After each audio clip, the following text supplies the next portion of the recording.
What is up, RotoGrinders? Welcome to the NFL Pick 6 Show, Week 4. I'm Dean, along with the usual suspects. We have John Daigle, ETR, Establish the Run.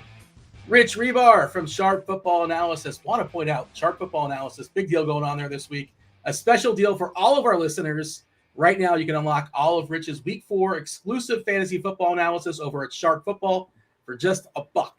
$1 American dollar. Go to sharp.football, use code PICK6, join our fantasy football weekly package for just $1. Rich, welcome to Week 4. What's up, Hribar? First month, almost over. Like, it's pretty crazy. It feels like, everything's still new. We're trying to build out the sample, and you just look down and you're like, oh, well, it's October and a quarter of the season's done. It always catches us by surprise. Yeah. And when it's Week 10, well, where did they all go? That's just sort of how that happens. Yeah, we're at the quarter pole, essentially. I guess no longer a quarter pole, right? With the, I guess only 3 downs. I was doing the math now. I forgot about Week 17, so quarter pole doesn't really work anymore. But yeah, I know what you're saying. Daigle, you're getting into the rhythm as far as writing. I know you told us earlier in the week. Obviously, you're doing all sorts of content over there at ETR. And, a lot of content you're pumping out. And we got to save the stamina for all these months, all these weeks. But it sounds like you're in good form, yes? Week 4 was going better. But then Silva, because he's having a barbecue on Saturday. Not sure why, honestly, but whatever the case, he's using his rooftop finally. And he texts me out of nowhere that I need to write the matchups for the doubling game. It's like, that's a Sunday morning. You have time to do that one. So leave it to Silva to throw my entire schedule off. But until then, I was doing great. Yeah. So 2 things. Is there like a Notre Dame game it's being built around? I don't know. I know he's a Notre Dame guy. And also, were you invited? Are you at least invited to the barbecue? I don't think I was necessarily invited. I talked about it. You might work and you can't come. He talked about it in a group chat that he's having it, but he didn't necessarily reach out and say you should come. Having said that, Notre Dame plays in the morning. Aggies play in the afternoon. That's the more important game. So I'll still waddle over there around 3:30 Eastern and watch the game. Okay. Oh, so you can crash. You don't need an invite necessarily. You're at the point. Never. All right. I still have the keys to his old house. Like, that man is never getting rid of me, regardless of what he wants to do. So no, we are glued together for better or worse. If it is your first time here at the Pick 6 Show, we focus on 3 main games on the main slate. We're not talking about Thursday night or Sunday morning, the early morning, the Europe game, or the doubleheader that looks pretty putrid on Monday night. But the 11 game main slate, 7 early, 4 late. Hey, I wish Jets Dolphins was on this slate. I'll tell you, it's my kind of jam. I'm down here in South Florida, and so some buddies of mine were talking about potentially going, and $20. You can get tickets for $20 down there. So, and you're probably going to see some fights in the crowd. If that does something for you. That always happens for Jets Dolphins games. And the Dolphins, those uniforms are a crime against humanity. No. You love it? You like them? Oh, you like the them? black uniforms, the alternative, they look spectacular. They can wear them at night because of you don't like them. You didn't like them. They're not my thing, but I appreciate that. It's a kind of goes like, I don't really like a lot of the rival uniforms, man. They remind me of the City Connect. I don't like the baseball. A lot of the City Connects are just like, these are trying too hard. I'm also not a fan that every team tries to just make a black jersey. Like, let's just do a black jersey. Yeah, and there's some teams that just, like you mentioned baseball. It feels like the Red Sox have like 7 different. Every single day they're wearing a different uniform, different color. I still don't know why the Jets have like regular black jerseys. Like, it makes no sense to me. I don't know, but all right. So some things to note. Obviously we're recording this on a Wednesday night, 8:00 on a Wednesday. We appreciate y'all. Those of you that hang out with us on a live during the show, do hit that like button if you're hanging out on YouTube or if you're watching it on the replay. We appreciate that. Not sure about Jaden Daniels. He's currently questionable. Brock Purdy may come back this week. We know Russ Wilson, he's done so. He's permanently benched for Jackson Dart. The Jackson Dart regime starts this week. Other big injuries. Tracy's out if you missed that. Mike Evans likely out. I presume he's going to be out for a bit. Maybe we get Chris Godwin back. He did practice on a Wednesday for what that's worth. McLaurin looks really, really dicey as far as playing this week. Xavier Worthy did practice on a Wednesday, but who knows? We shall see. Alec Pierce, concussion protocol. Damian Brown also seems pretty dicey this week. I know he wasn't practicing as well on a Wednesday. That's just the injuries for the main slate. There's other stuff going on, but we're focusing on the main slate, 3 main games. First game, let's dive right in. Let's do it. First game we're talking about, it is Indy. Indy at the Rams, biggest total on the board, 49.5 total. The Rams, 3.5-point favorites at home, in the dome, on the turf. Will we have guessed, Daigle? Will we have guessed that this will be a featured game? If you would kind of look ahead and you had to pick the 3 main games, before the season started, there's no chance you would have picked this, right? I would not have guessed it would be so exciting. It would have been a chess match that's good for both fantasy and the film watchers.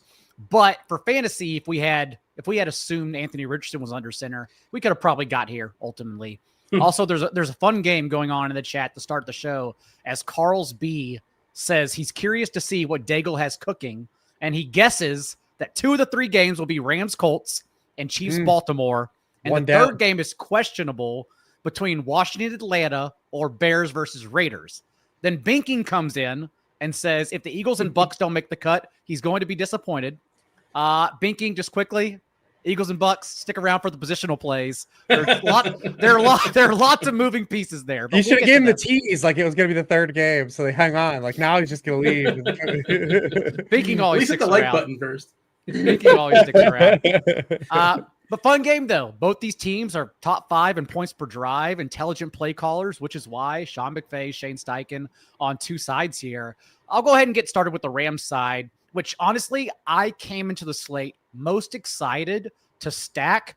But now, after more research, maybe I'll get into this later, I think I'm more excited about Daniel Jones. But anyways, with Stafford, Indianapolis has struggled to reach the opposing quarterback.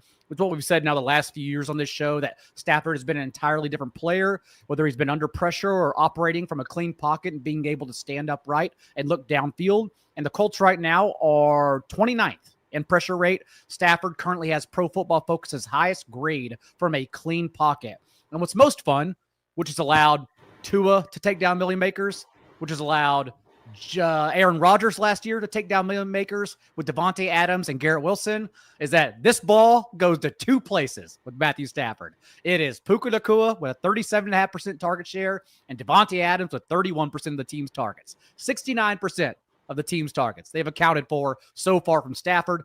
Kyron Williams is the next up with a 7.4% target share. That's the closest Devontae Adams. Having said that, which makes it kind of frustrating, honestly, if you do want to double up Stafford, is that it is the situation where Kyron Williams can ruin this slate because Indy's run defense has leaked enough to where Kyron does not get targets, so you don't necessarily or cannot correlate him with Stafford. And then he also falls into the end zone twice and he ruins our stacks altogether. So I think that's an interesting perspective on it for DFS tournaments at least, but certainly Stafford double stacks are very much in play here. Yeah, Puka still feels way too cheap on TK. It's 7.9. Like it feels like, and I'm not telling it, probably 9K at some point just to for a PPR. He's just been absolutely insane. FanDuel certainly bumped him up. He's in the 9s over there in FanDuel. It's a little bit tougher to make that work. And he's way better on DraftKings. Like, yeah, exactly. It's just because Sean McVay could get the ball to Puka Nacua seemingly anytime he wants, but he chooses not to do it in the red zone. It's actually pretty incredible. He's a 45% target share outside of the red zone, and he's got a 6% target share in there. He has 1 red zone target so far. The Rams have thrown 9 passes into the end zone so far this season.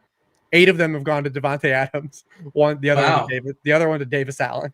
So like, it's funny because Sean McVay's like, watch me get this dude the ball whenever I want. And he's like, you know what I'm going to do? Neglect to do that down here when we need to score touchdowns. It just is what it is, man. He just hasn't had that role, through 3 years so far. I think 6 is his season high in touchdowns. But it is funny though that McVay can just dial him up anytime he wants, but just doesn't create some plays for the touchdowns for us.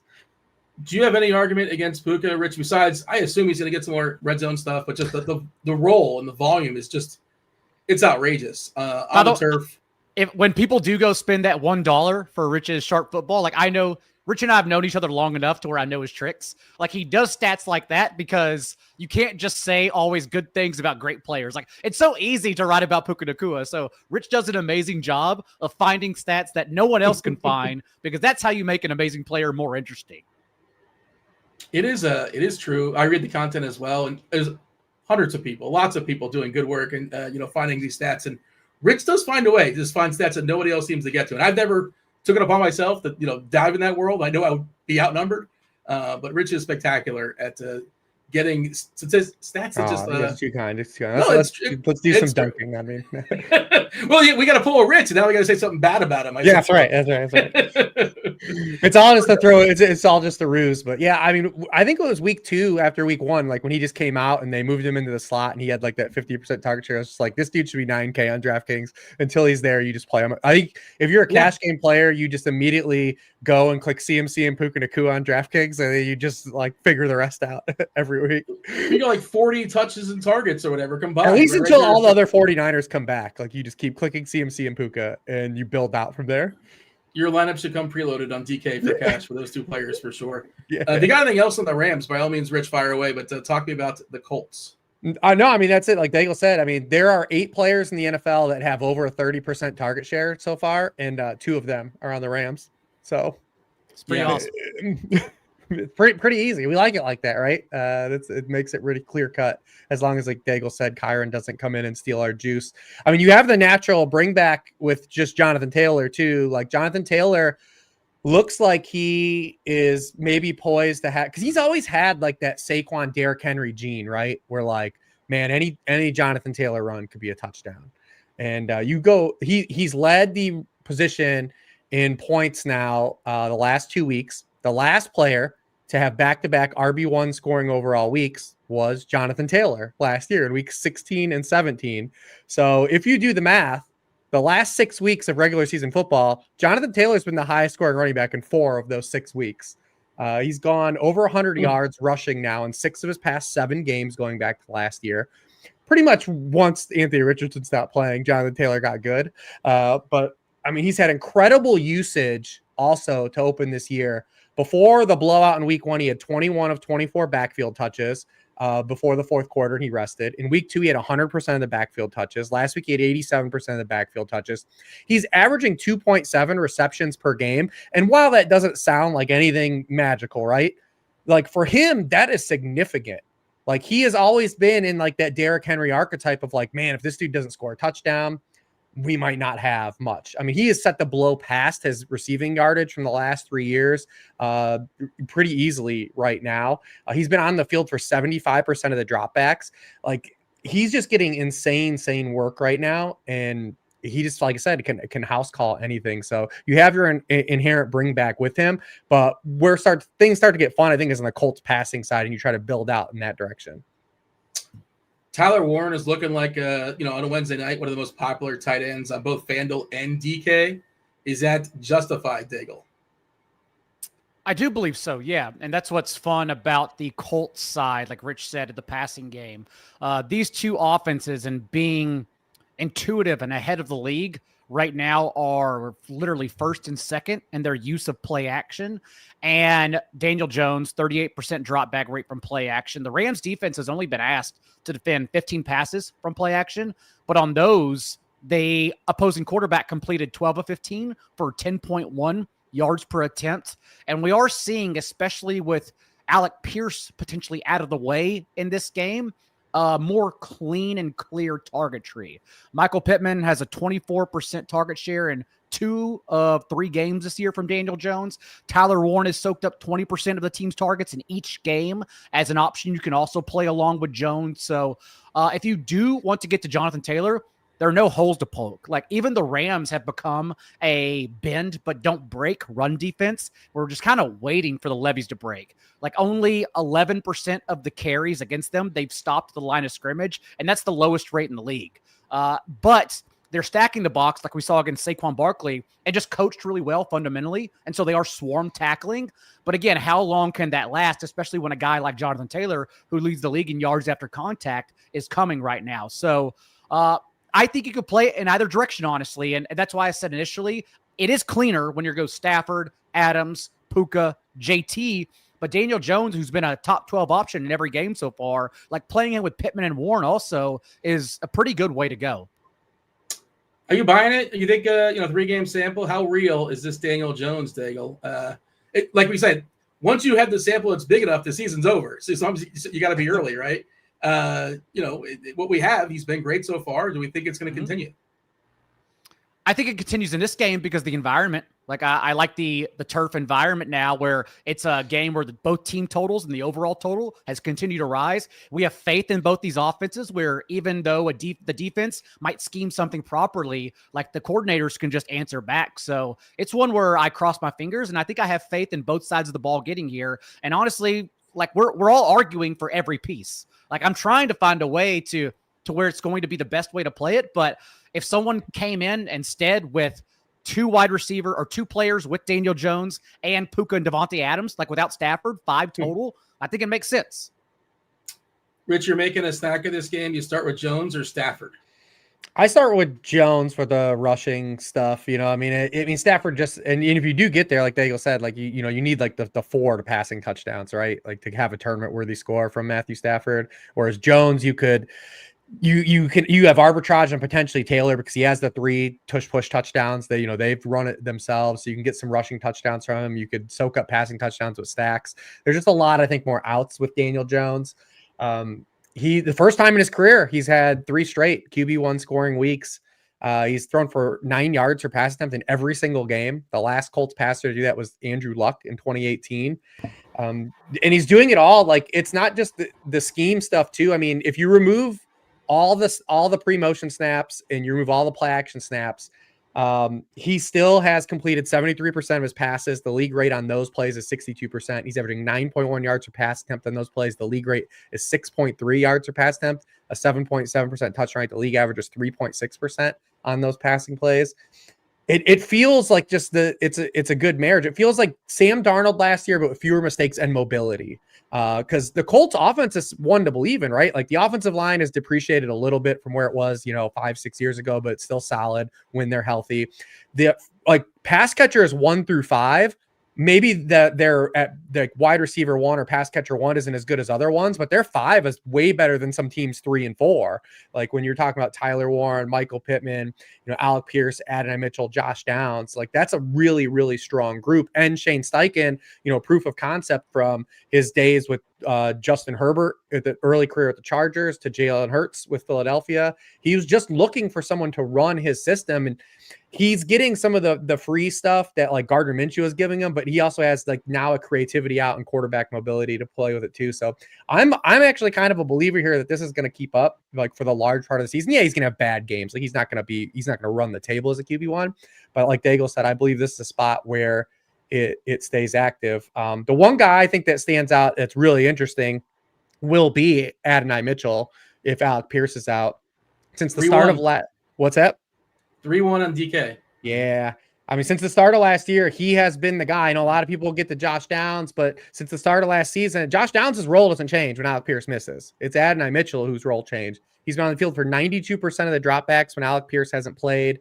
He's been targeted on 35% of his routes. It's the highest on the team on those snaps. Even if we remove last year and just look at the start of this season, he's been on the field for 95% of the dropbacks. Alec Pierce has been off the field and he's been targeted on 41% of his routes. He's kind of like that dude, like Davian Wicks a little bit. Like he just gets targets when he's on the field. It's just, we can't get him in complete full-time role. So we get him into a full-time role here in a game where now the Rams have lost to Kella Witherspoon, who broke his clavicle. We talked about this last week.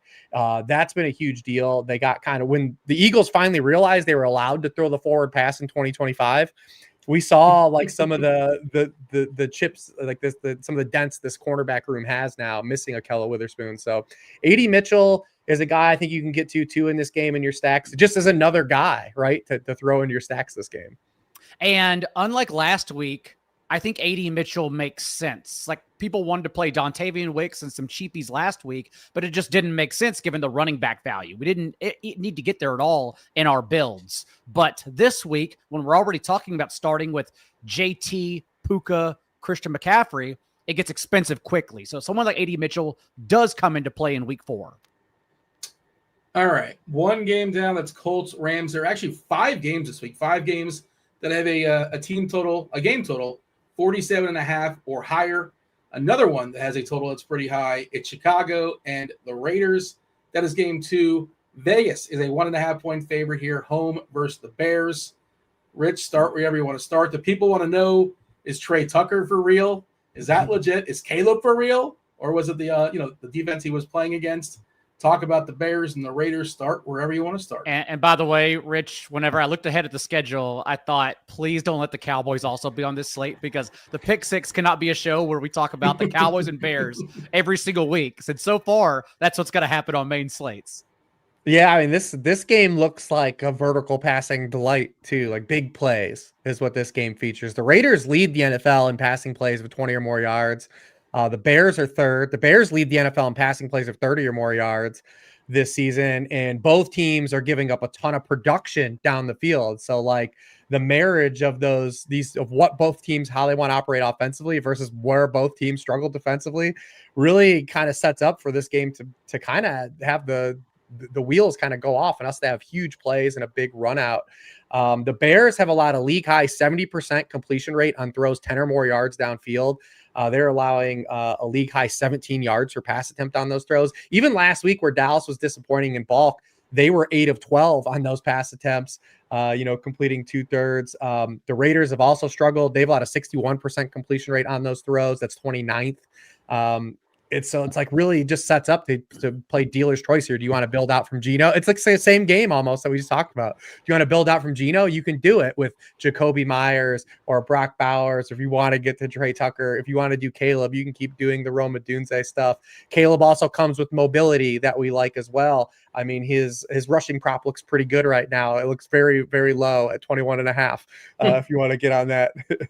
But I have no problems with any way you want to build out this. Both of these quarterbacks are absolutely going to be in my quarterback pool this week. There's no way of knowing. Do we suspect Bowers is still dealing with that knee? And it's also worth noting Mayer he's in the concussion protocol. Yeah, Mayer's in concussion protocol. So he would be able to take full advantage if he's fully healthy. And I think he was running a lot of routes, but just the production hasn't been there for Bowers. I don't know if we have watching the game bros. But do we think that something's actually wrong with Bowers? Any sort of speculation out there? Sorry to go on Bowers. I'm sorry. You Daigle. I don't really have a take on it. I don't have a take on it, but from an ownership perspective, I'm interested in all the guys no one's going to play in this game. I have a small quarterback pool this week. I think 4. Geno Smith is going to be one of them, though, just because of what the Bears defense showed us. And it's as Rich said, even last week, Caleb Williams finishes as the QB1 in fantasy. That overshadows what Dak did. The Cowboys just couldn't maintain drives as the Bears did with multiple splash plays. Like even Dak Prescott on that game went 6 of 8 on throws 10 yards downfield. And of course, 10 yards downfield, that's where Geno leads the league with 41 pass attempts. Not only that, but like we talked about with Matthew Stafford, the Bears pressure rate, 26th in the league. Geno Smith is 11th with 8.5 yards per attempt from a clean pocket. And when you get to all these guys that everyone's worried about and not showing patience for and don't want to play, I look at Ashton Genty's ownership and I say, the offensive line is bad. Don't get me wrong. This could easily backfire, but we are talking about a running back who so far through 3 games, New England, Chargers, and Washington were all top 15 and their rate of stopping running backs at or behind the line of scrimmage. The Bears are 30th in that category. Then you move on to Brock Bowers, and he's coming off a season high 95% route participation, and the Bears are tied with the Seahawks for the most catches allowed per game to opposing tight ends. So I kind of do like Geno and all these expensive guys who everyone wanted to play in week 1, but now just won't play despite the matchup being really good. I think JT is the optimal, right? Is he not the most popular guy? It's like popping. I don't know if he's going to be the most popular on slate, but I think he's like popping in all the optimal That's stuff. Unfortunate if so, because I figured everyone was just sick of it like Jalen Hurts last week. So, yeah, this is a Wednesday night, grain of salt, all the usual. I think on both sides he is. Genty is the most popular running back I have hitting the stuff I ran, 54% on DK. And I ran it on FanDuel as well. He's in 68% of the stuff I have on FanDuel. So damn it. Okay. Yeah, if he's a lot. Yeah. I mean, if he's that Brock Bowers argument stands. If he can't, we can't chase that at that kind of ownership. A guy that's not running any routes or catching any passes. I am with Daigle though. Like I wrote it up. I was like, yeah, I don't expect them to be a good running team basically the whole year, but also every team that they faced has also been good against the run outside of the Raiders games. And like, this is a good matchup. But then when I just like kind of clicked on before the show and I was like, let me see what the optimals say, just so I kind of have a feel for like what they're spitting out. And I was like, oh, okay. Yeah, it's always interesting to see what's coming out. And yeah, on FanDuel, the most popular non-quarterback is Genty. We have Ted McMillan, who's projecting really well. Tyler Warren, we talked about. Hampton for the Chargers. That backfield is basically heads at this point. And what's funny is you've got who used to be the super optimal special, Jacoby Myers. Yeah. Like he used to be. Remember last year? It was every week you got Jacoby Myers, and like people I'm not going to play him. I think he's hitting the blitz stuff. I ran both. I ran the RG stuff and I ran the blitz stuff. And Cardi seems to like. And Cardi has a I don't know how the bells and whistles work for Cardi, but he has a much like everybody else. I guess it's weighted more, but games in domes. He tends to lean to. Yeah. Myers is like the highest point per dollar receiver in the blitz basically every week, but this week he is on his matchup level. Is great. Yeah. This week he's like on another level. He is let me double check, 5th highest raw point scorer in the blitz this week for receiver. Bucks are 31st in yards per target to slot receivers, 25th in catch rate, and they've also had 4 touchdowns to slot receivers so far. And I wonder what will happen, as producer TJ also asked a question in the chat, oddly enough. Wonder what will happen with Luther Burden, too. Like, I don't think many people will get to him despite being a cheapie, but given the environment, you could see them just tacking him on and crossing their fingers. Whereas I don't think we learned anything last week. Like, it's a positive that the route participation jumped to 29%, but even like just 9 routes and one of them was a gimmicky. And by the way, the worst executed flea flicker you've ever seen in your life. DeAndre Swift pitch. Like, what was he doing?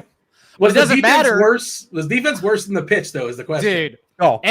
Dude, I'm sure you saw this. Well, you actually didn't see this on Red Zone because the Bears were never in the red zone. They scored from outside the 20. But every touchdown that was scored by the Bears last week, there wasn't a Cowboys defender on the field because those guys are in a different hemisphere. Like, they're just living a different life in that secondary, which is why the Packers are all live on Sunday Night Showdown. But nonetheless, I could be wrong, but I don't think that's the argument. We haven't learned anything about Luther Burden, and so I'd rather go a different direction here.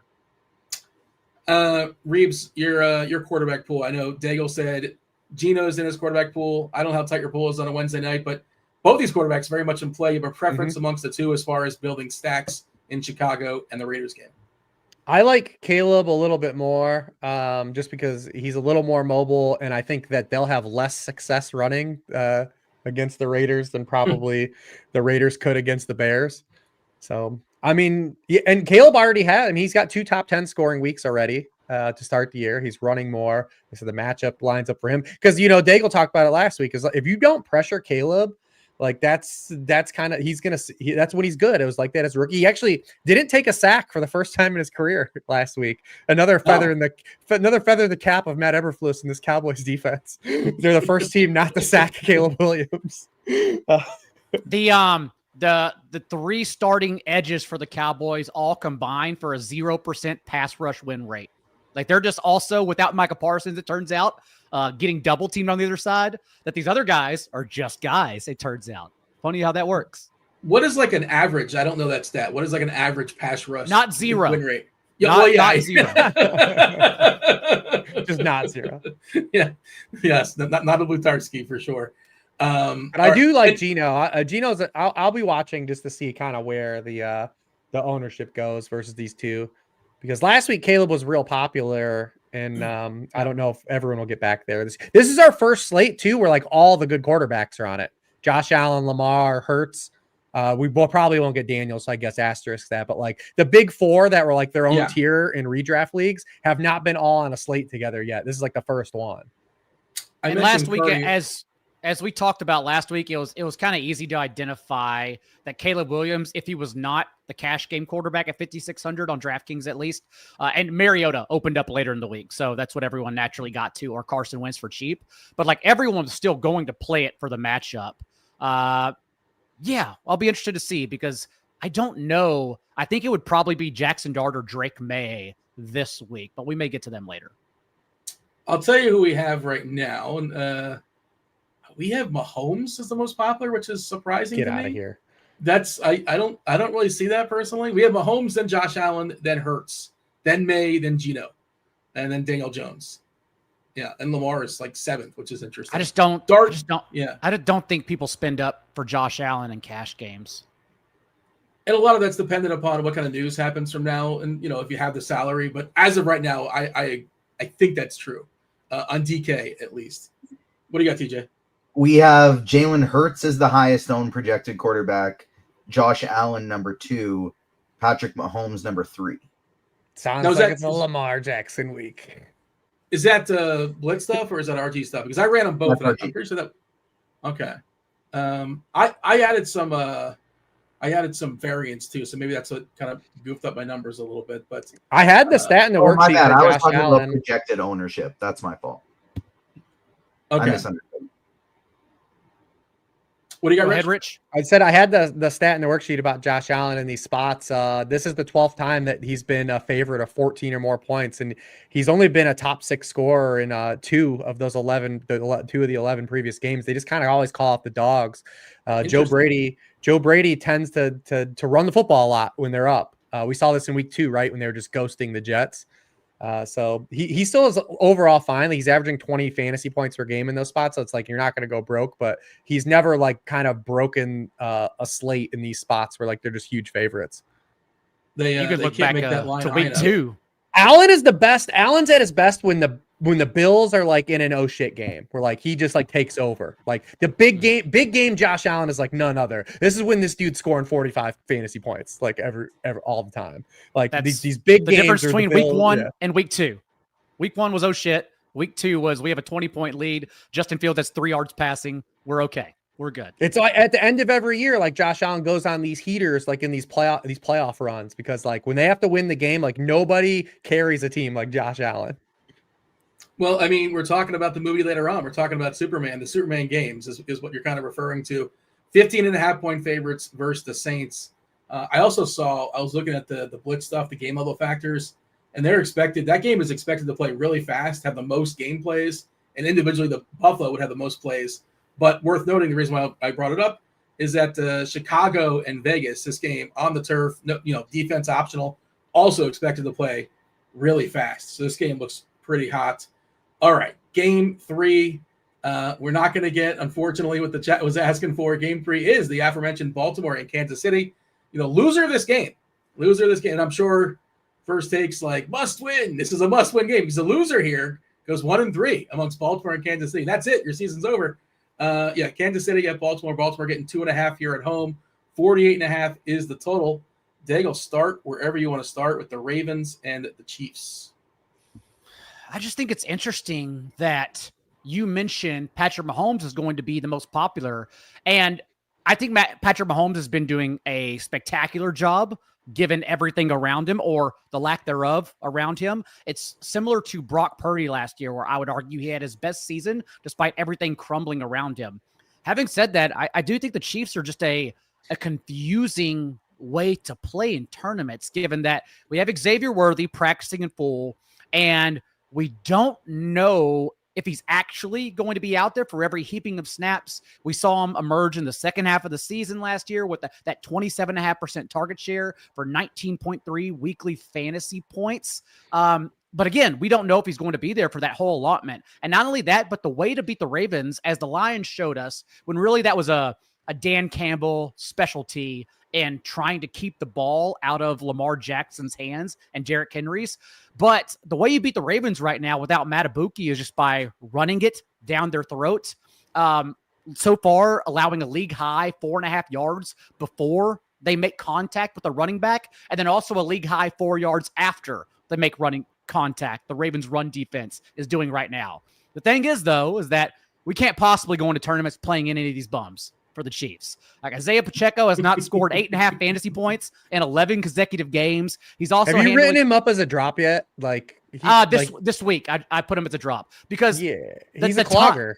Because I could not put him as a drop before the Giants game.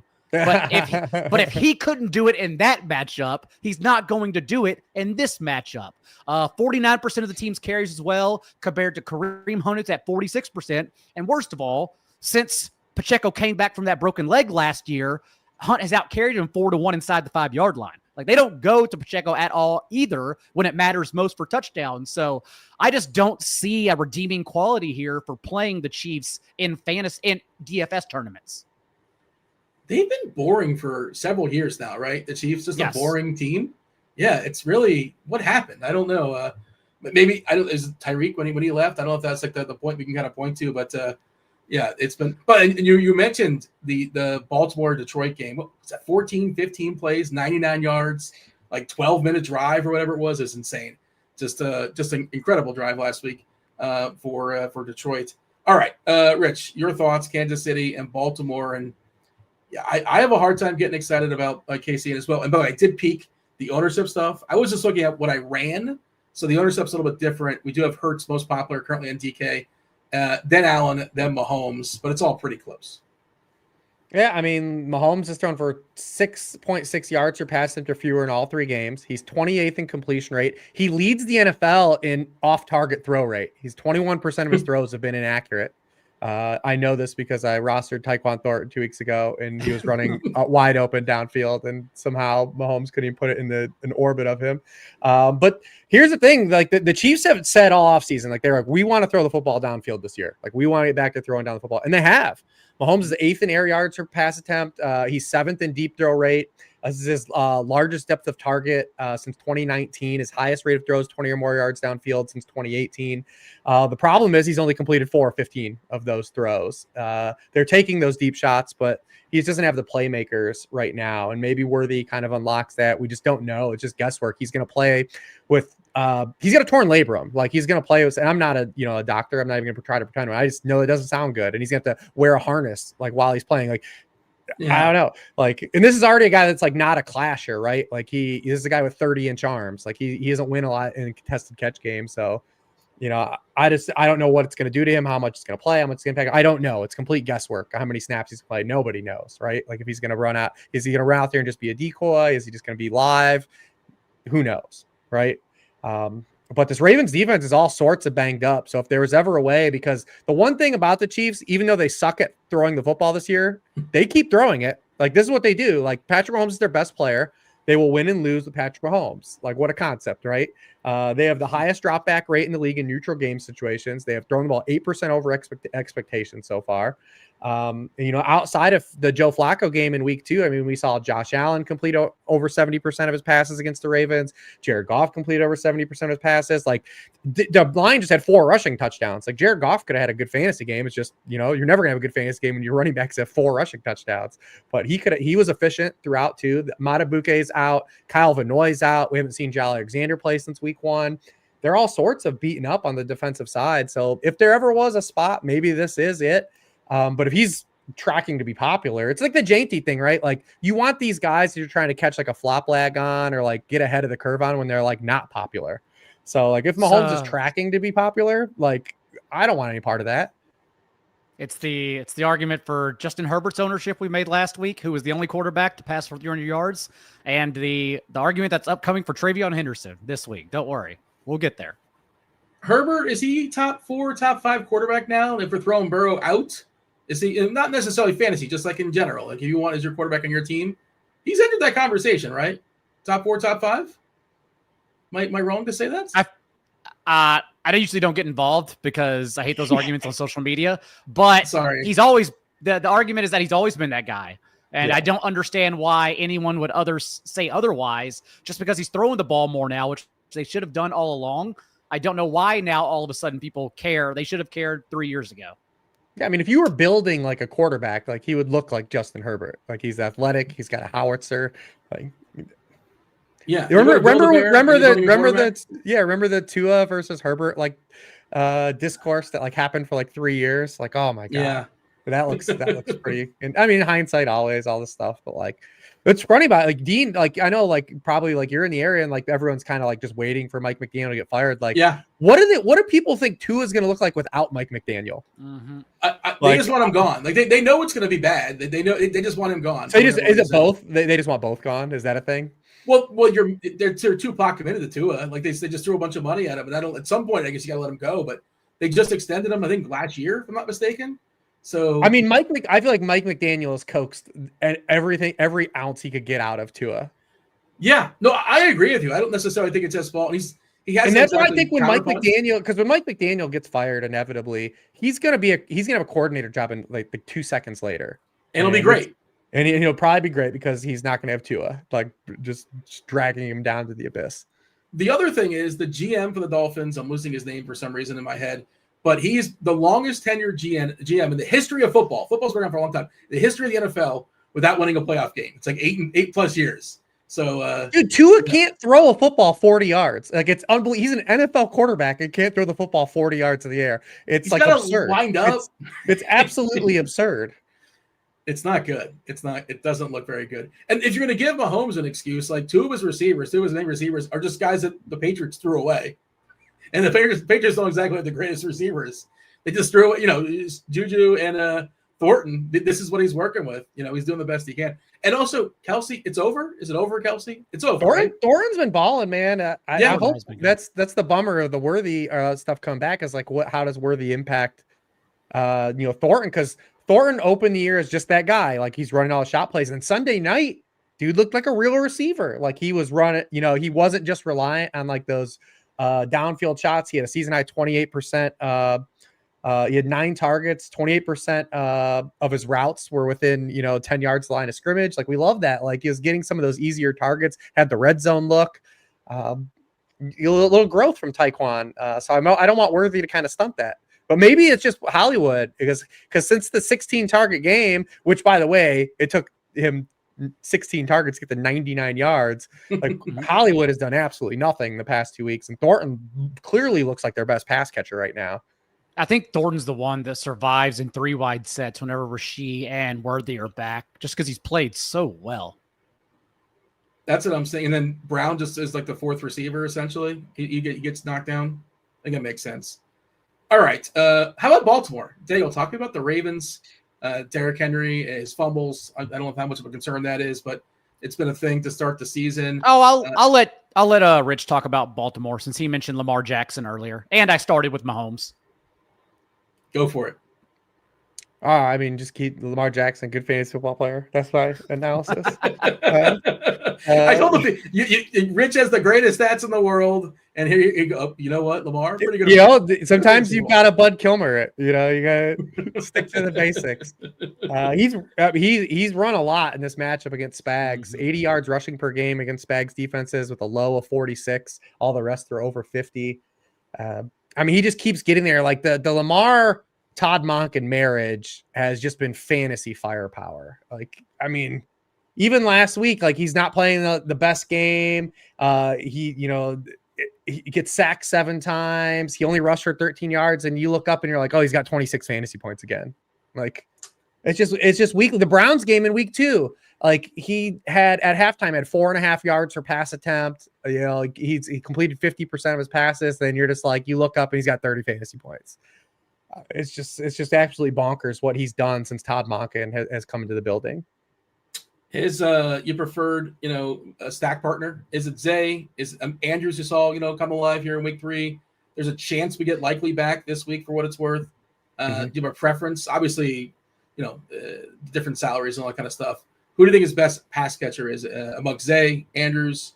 I don't know if I'm going to stop there, but favorite. Yeah, it'd be Zay Flowers for me pretty easily. In this matchup, we talked about Lamar having some success with his legs. Andrews has never topped 57 yards in 6 games against Spagnuolo. Obviously, last year, remember the week 1 thing where Likely goes off. Andrews doesn't do anything. Everyone's like running for those, but he's had 22 or fewer receiving yards in 5 of those games. Like Andrews has never really done much in this matchup. Maybe this will be the sneaky spot for him. But still, Zay, you always are going to live like this with Zay Flowers, right? He's like the AJ Brown gene because like the team sometimes doesn't throw a lot.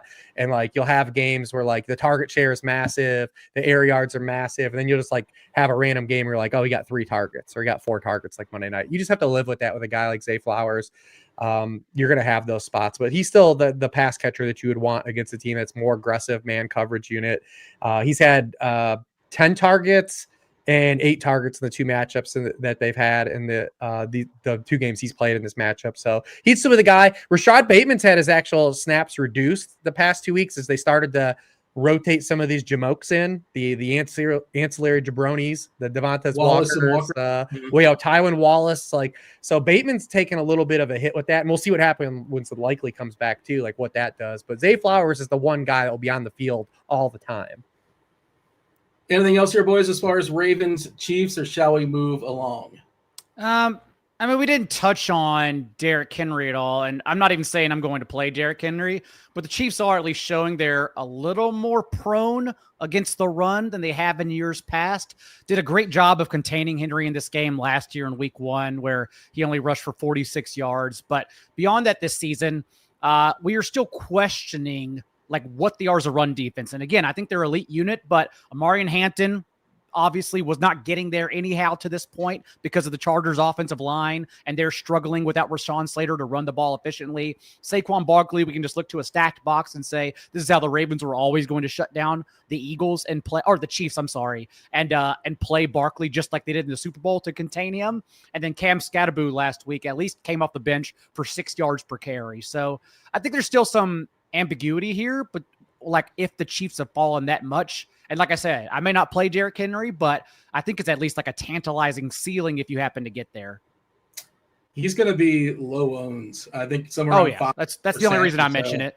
Yeah, like he's a home run hitter, right? You know, certainly if you're running in like the mega contest or lottery, you know, or also the contest, the Million Maker that are, you know, heavy up top as far as payouts, I think it's not that hard to get above that. The single entry stuff that I play, it's tough. It's tough to get there. But absolutely, by all means, it should be in your pool if you're running a bunch of lineups. All right, that is our 3 main games. We're going to move on, circle back, and talk about our favorite quarterbacks, receivers, tight ends, running backs that we've not yet discussed, games we've not yet discussed. Before we do that, I do want to mention, if you're looking to get NFL DFS action this season, why not get more bang for your buck here? A Combo Pro deal at RotoGrinders for a limited time. You can get your first month of Combo Pro for just $79.99, only $5 more than the NFL DFS monthly sub. So, yeah, if you want NFL DFS, by all means, have at it. Get it a la carte. But for the first month for Combo Pro, you get all the other sports, college football, baseball, basketball, hockey, NBA right around the corner, PGA, MMA, just $5 more for your first month. Do not hesitate to pass up on this elite value. Do check out the description in the YouTube and hit the like button, too, when you're over there. Also, subscribe to the channel. All right, let's run back. Talk about some of our favorite quarterbacks. I'm going to change it up and have Rich go first.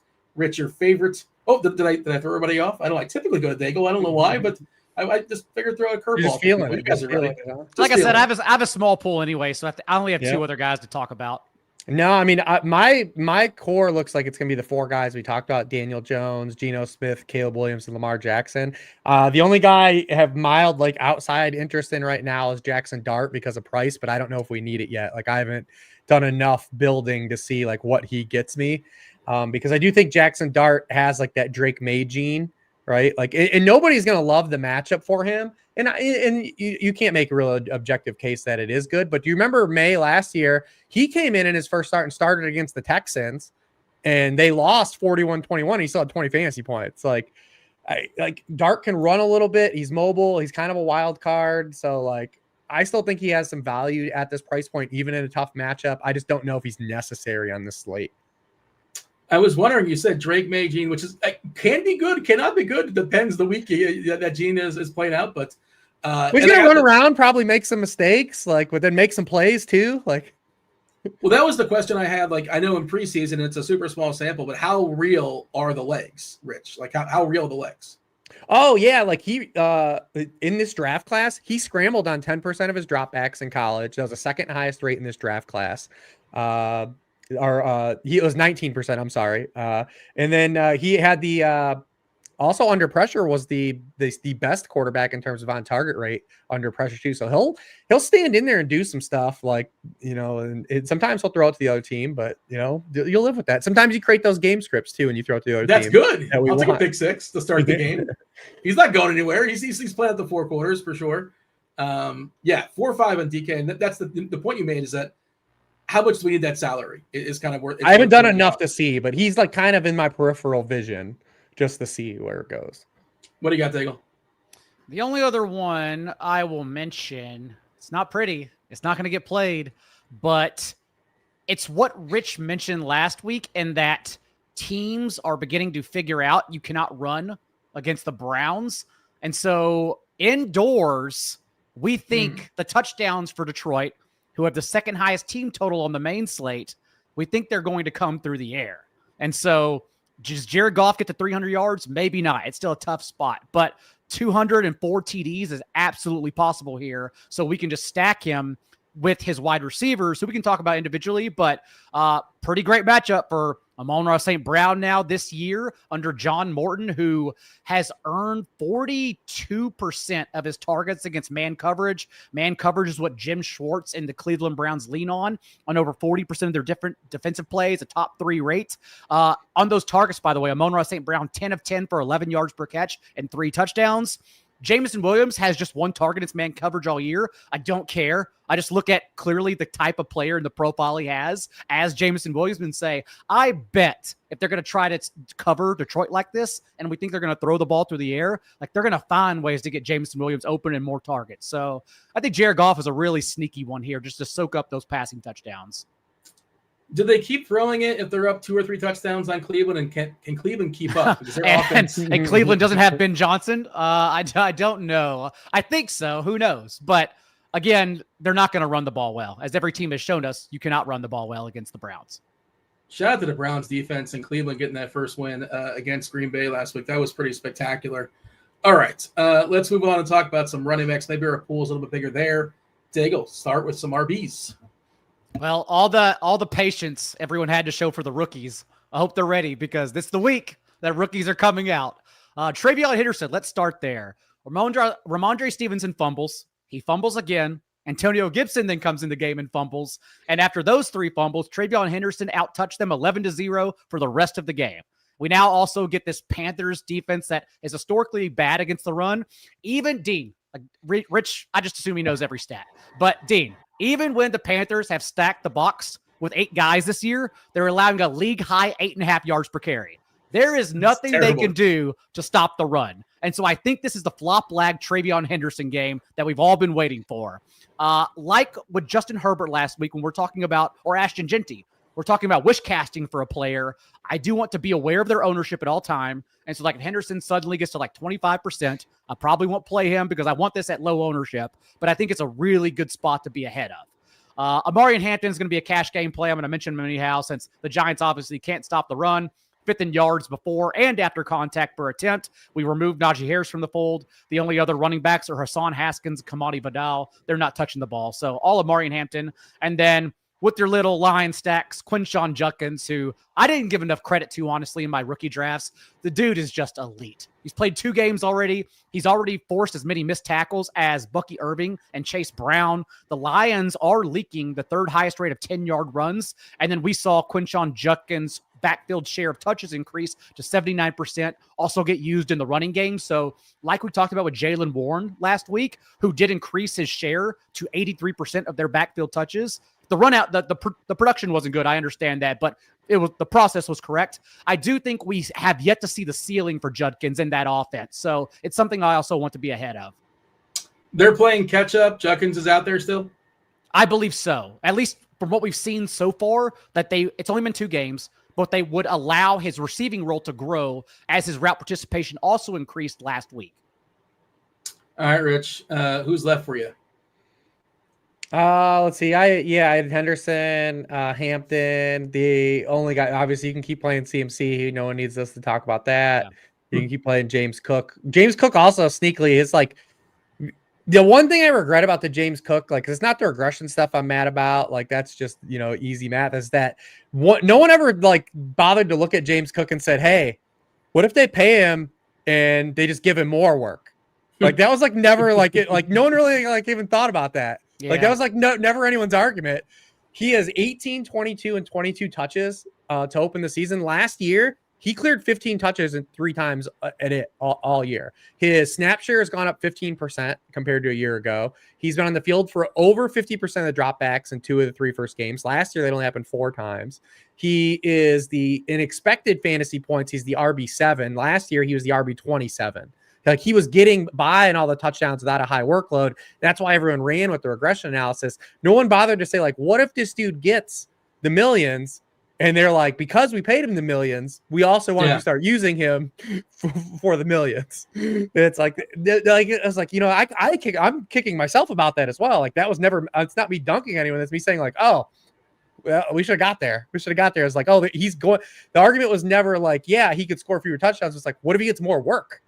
And like that was never like really on the table. So you can keep playing him still too. But some people are going to argue. Some people are going to argue about Cook and say, like, what about the blowout? But they're going to score 31 points somehow. Like, but they already blew out a team. Yeah. And he went off of that game. Yeah, mine was a close game. What was the game they blew out? The Jets. Yeah. Certainly that's pretty interesting. 31.5 team total is a monster number. Just monster.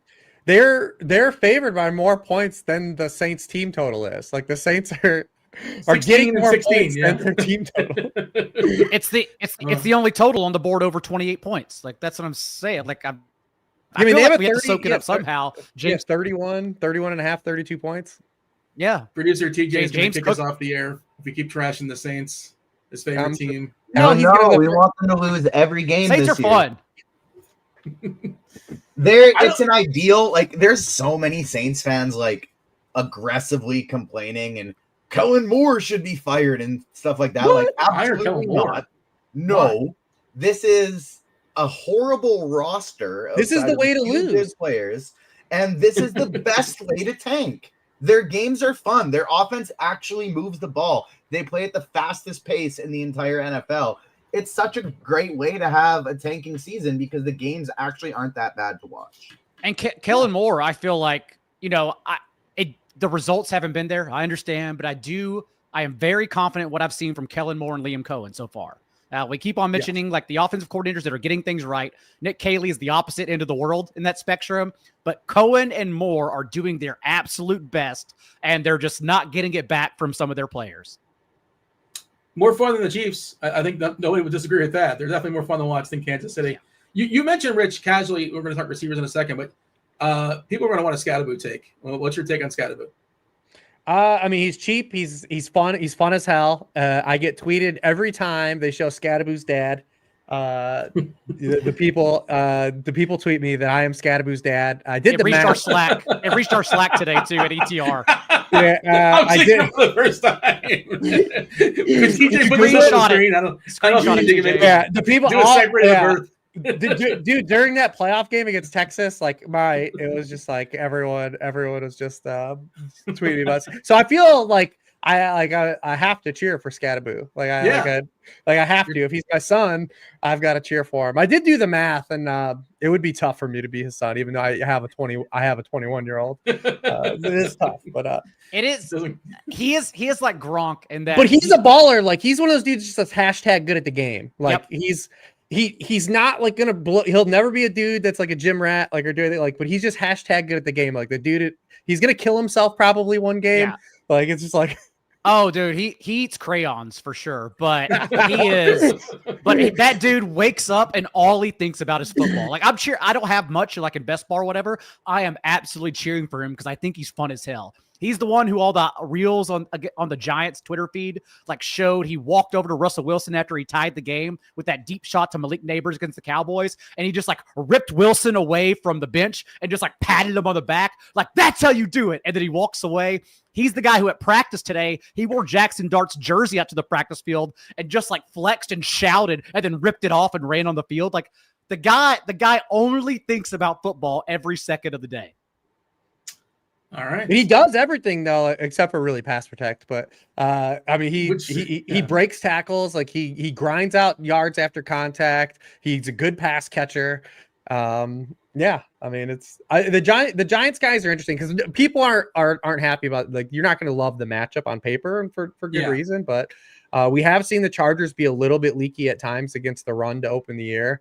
Last week especially. So maybe there's an opportunity. But the one thing that you do maybe concern is you just don't know the target potential with Dart taking over, right? Like if it was Russ, that because Russ is James Harden. He's either throwing the ball 50 yards downfield or he's throwing at the line of scrimmage.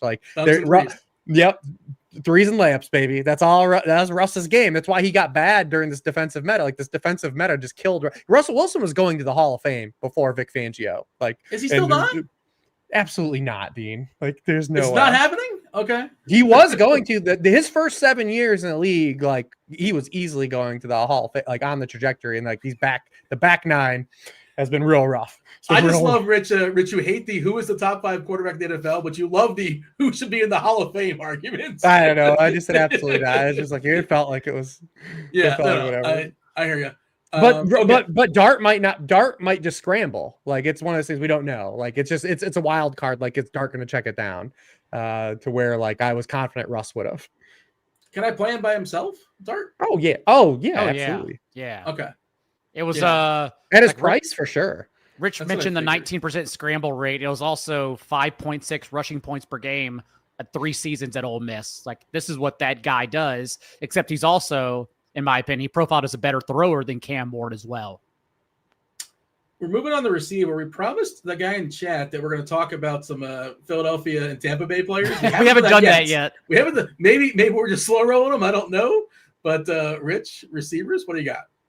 No, I have bestowed it upon myself in the final month of September to be the Ladd McConkey whisperer. Oh, yeah. I was told he's done because Keenan Allen exists, and that's it. This is the time. Well, I mean, listen, Keenan Allen he's got some touchdown deodorant that is masking a lot of 60-yard games. Pretty significant sell high, I think. Now, Quentin Johnston is real. Like this is a profile you want to bet on big picture. You don't want to bet on the guy that's getting 60 yards a game and a touchdown. You want to bet on the guy that's getting all the downfield shots and can score touchdowns on his own, is getting end zone targets too. I believe in Quentin Johnston more big picture than I do now. And not that I'm saying like that I don't want to dunk on Allen. I just think it's going to oscillate where we see some of this stuff kind of shift back towards Ladd McConkey. And also Quentin Johnston being good is inevitably going to be good for Ladd McConkey. Like teams are finally going to have to start playing some stuff over the top of Quentin Johnston. And then we're going to see some of this stuff open up in the middle of the field. And this could definitely be the spot. You look at kind of where, McConkey is getting targeted. Giants are third in the NFL in rate of man coverage. McConkey's been targeted on 24% of his routes against man coverage compared to 15% against zone coverage. They're 31st in fantasy points allowed to opposing slot receivers, where McConkey's played a team high 56% of his snaps. There's going to be a time. This guy's too talented. He's too good to be churning out these 4 for 40s, man. Eventually targets are going to find him. This would be a great spot for it. Based on all the guys we laid out, it sounds like I'm stacking Chargers Giants. I don't know. I think by default, but I've bestowed this to be the time. I'm going to be the Ladd McConkey whisperer. Keenan Allen, by the way, also one of the best catches, best throws of the week. Was it last week where Herbert found him in the end zone? That was a spectacular, just a skill set. Dude, yeah, what an insane throw to Keenan. Also, Quentin Johnston was cooking Patrick Surtain. Like we gotta believe, man. It's time to believe. Mm-hmm. Like we've never seen a first-round wide receiver get better in year 2, be attached to a quarterback we like, and everyone's like, "Nah, fuck that dude." Like that's never happened, and it happened to this guy. It's like year 3 wide receiver got better in year 2.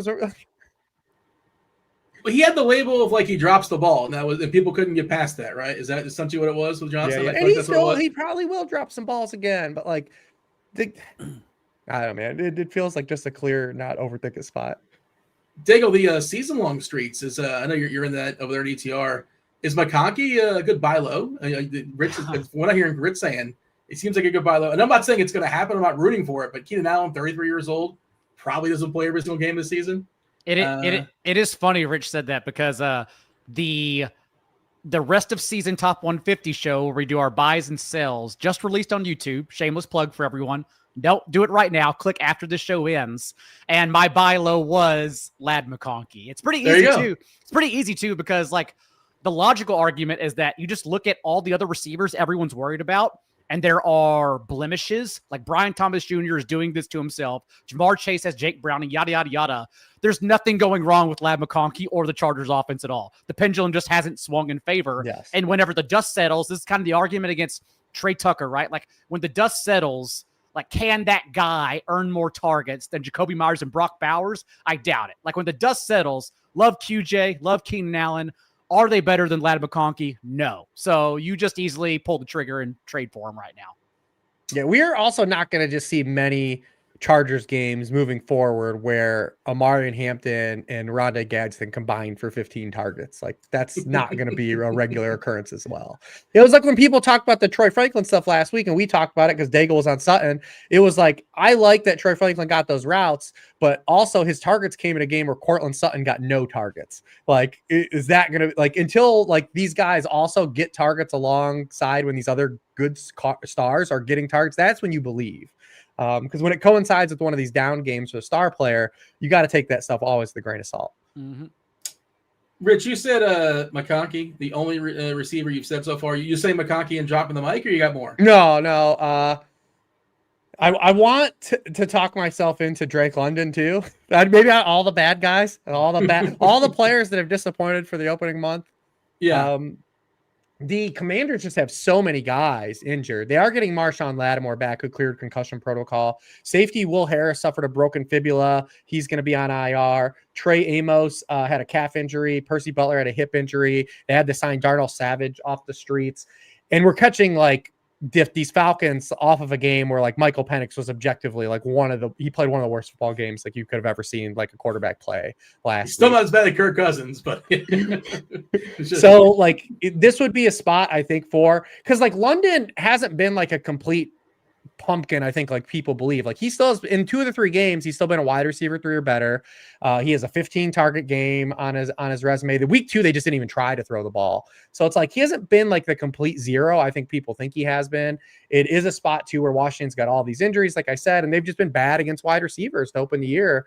26th in yards per target for wide receivers, 24th in touchdown rate. So I mean, you can't play both of those guys in the same lineup, but maybe you can, but like, I would probably like mix them up, but those are 2 guys that's like, it feels like this is a good spot for both of these guys that have let us down. By the way, Quentin Johnson, currently our second most popular projected receiver on DK. So he's really cheap on FanDuel too, underpriced. Yeah.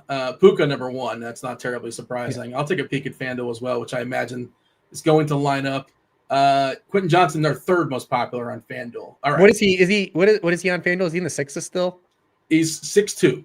Yeah, that's too cheap.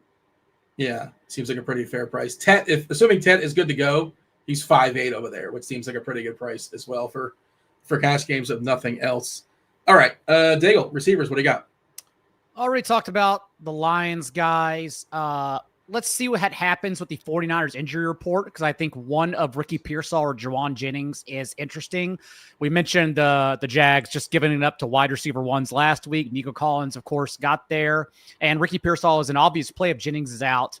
There is like this extremely, extremely small sample where like these 2 guys have run 8 plays together without George Kittle this year, and Jennings has a 41% target share over Pearsall. 47 routes. Oh, you have 47? I have 8. SIS, man. Yeah, I should 47. Sponsor. I shouldn't bash them. Okay, well, 47 routes. And what target share do you have then? Because I have 41% target share. Yeah, Jennings 13 targets, Pearsall 6. Thank you. Okay. So yeah, if Jennings plays, you're going to get the injury discount. So I'll happily play Jennings in this spot. Otherwise, Pearsall, like I said, ownership will come up, but he's a good play. And then finally, Binkling. I promised you Bucks, Eagles. We get here an hour and a half into the show, and Emeka Egbuka against this Eagles secondary that is thinned out entirely. First of all, the front 7, we're talking about Zach Bond and Gian Campbell injured right now. They're on to Quez Watkins. Seems like he's coming back. That's probably a good thing for the Bucks. Just injured throughout. It even looks like Jordan Davis is also a little bit banged up. But right now, the Egbuka has been on the field for 18 plays without Mike Evans. And on those 18 plays, he has a 41% target share from Mike Evans.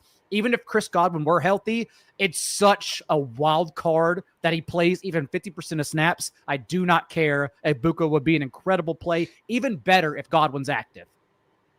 You said Jordan Davis is banged up. He had the last play. He ran is he still like catching his breath from the run to the touchdown? Maybe I said the wrong Eagles defensive tackle. I had to look at injury. Okay. I respect him scoring on that too. If I am a defensive lineman, if I ever touch the football with nothing but ends in front of me, like, buddy, you house that thing. I mean, immediately I think, I would love to see what's going on. And I bet the Rams. I had Rams plus 3.5, and I was still I was just like, you got to take it in, man. You got to take it in. That was incredible. It also is so stupid. Oh, yeah, Nolan Smith on IR, as John Baptista, famous artist, says in the chat as well. It's also stupid that it took the Eagles getting down 3 scores to save their season. And even then, I think Kevin Petula is such a dunce that I'm not convinced they're going to come out letting the ball fly again. But, dude. No, because all the Bucs are hurt. You would think they're going to pass the ball, but I'm not convinced again. I bet they just let I Saquon also Barkley. am not convinced because it was proof of concept. Like it took them being Jalen Hurts had 17 yards at halftime. We all in our thread. Dean, who also had an awesome week last week, didn't even pat back. Like we're an hour and a half of the show, didn't even tell you how awesome Dean was last week. But at halftime, Dean's like, "Man, I got banana tailpipe to get at the Eagle stacks." Like Hurts he had 8 pass attempts for 17 yards in the first half. He comes out the opening drive, he gets strip sacked. The Rams go up 26-7, and Kevin Petula magically gets religion. He's like, you know what we should do? Should start throwing the football. Hurts talked about it after the game. AJ Brown talked it after the game. Like this has to be part of the plan moving forward because they're not running the football well. And so this is how you get Saquon back too. Like the marriage of the run and pass game. Start throwing the ball, and Saquon will start ripping some more runs. Also, the Bucs are so banged up. I kind of see that game as like just an injured slog. Like we're just trying to get out of here with the win. Could be wrong there, but again, still like the one wild card is like Todd Bowles has been frisky against Jalen Hurts, man. It's the only team that Jalen Hurts is that kind of owns him. 1-4 against Todd Bowles so far in his career, and all Jalen Hurts does is win. So. Daigle, you say slug, and I remember again the gameable factor is some Cardi, the fewest plays expected Philadelphia and Tampa. So I mean we can't just one half where they're down by 3 scores say like this is what's going to happen moving forward. Right. We hope so. Yeah, there's too much talent for them not to do what they did the opening 10 quarters of football this season. Gosh, it is amazing though that like 3 plays later they just get down the field with absolute ease and punch it in. It's like, dude, unbelievable, man. Do this every time. They do just enough to win, and then they don't want to throw the ball and pad the stats and all that. But now they're playing the other team who does just enough to win. So something's got to give because all the Bucs do is take it to the last drive, and it's not luck. Like Baker Mayfield has actually gone out and won those games and drove the field, but the Bucs like all 3 wins now in 1-score situations on the last drive. Oh, Baker's so easy to root for, man. Like I know. I was gonna say, like for sure, like this feels like a 1-score game. 2 minutes to go. That kind of thing. Yeah. It just has that written all over it. All right, let's knock out some tight ends before we talk about our movie, which will do soon enough. But yeah, tight ends before we're out the door. John, what do you have as far as tight ends? Who's left for you on your list? I already talked about Brock Bowers paying up since Trey McBride isn't on the main slate. And as we always do, unless Rich has one, the people like when you tell us what tight end to play. I want Dean you to tell me what tight end to play. This is your time to shine, Dean. You always host and kick it around to us. You're a terrific host, but now's your time. Everyone likes to know what tight end you are seeing to play.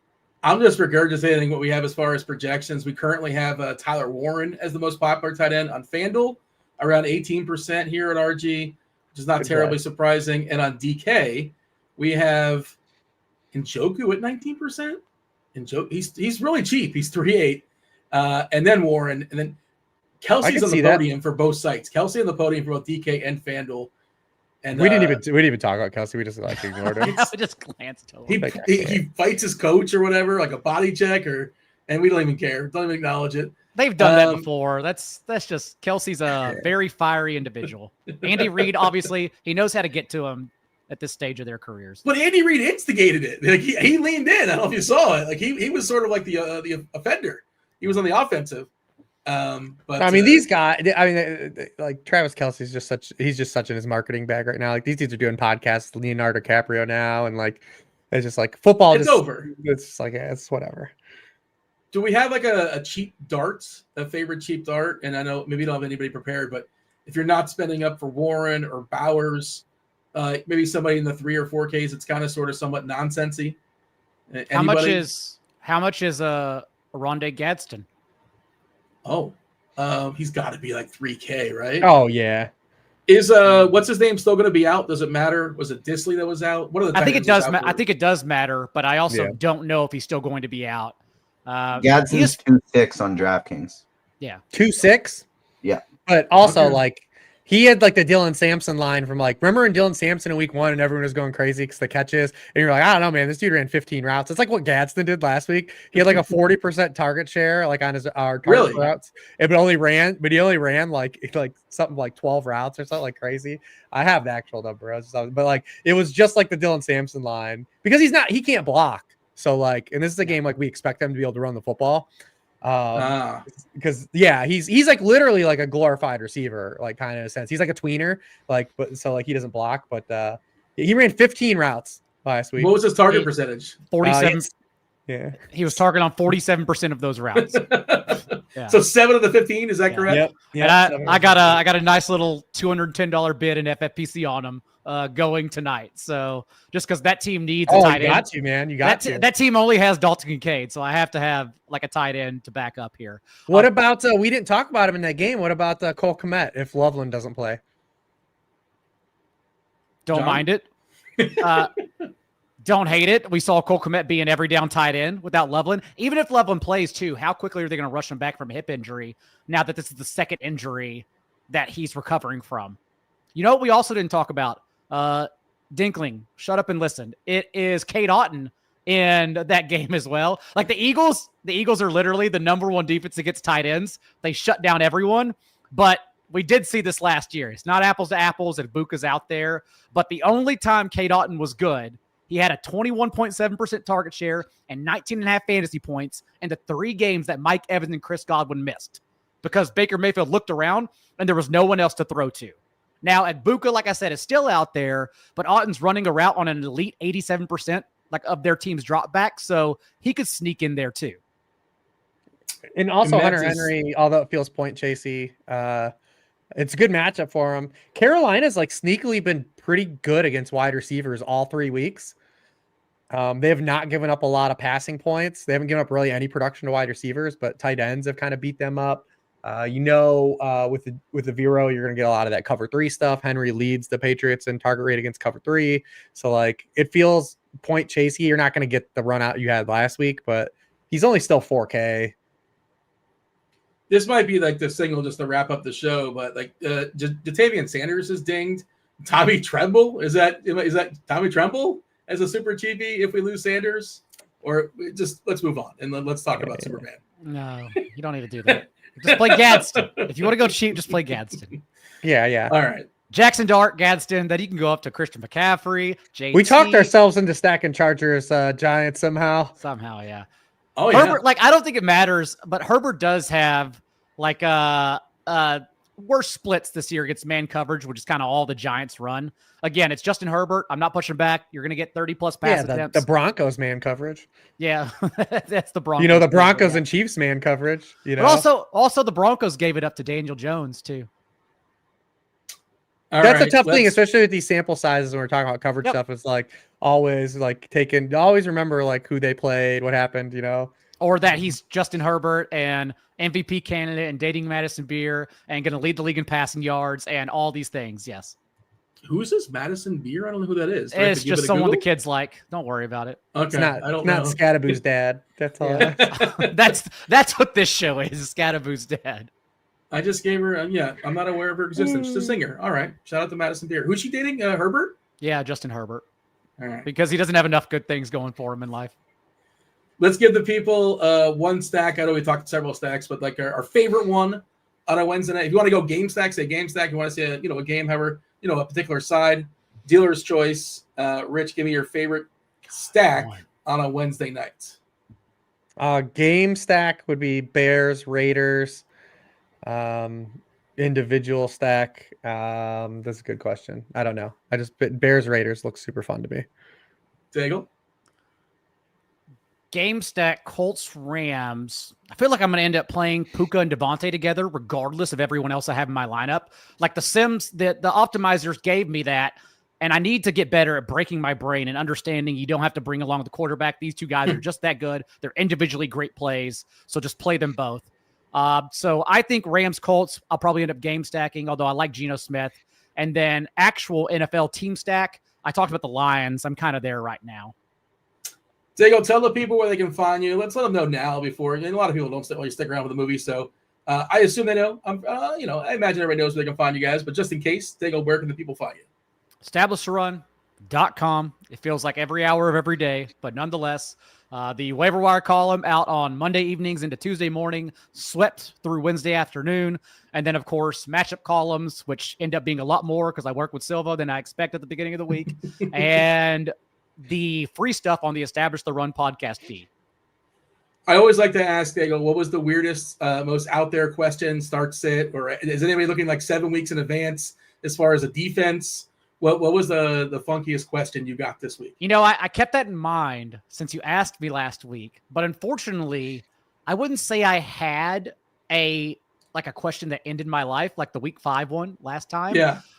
More or less, I speak to a lot of people in the Discord who I don't know what's happening in their leagues. Maybe they play 8-team leagues and I don't judge. It's okay. But there's just the question that drives me the most insane is not like Kayshon Boutte or Trey Tucker outlooks. I can do that without even looking at their stats.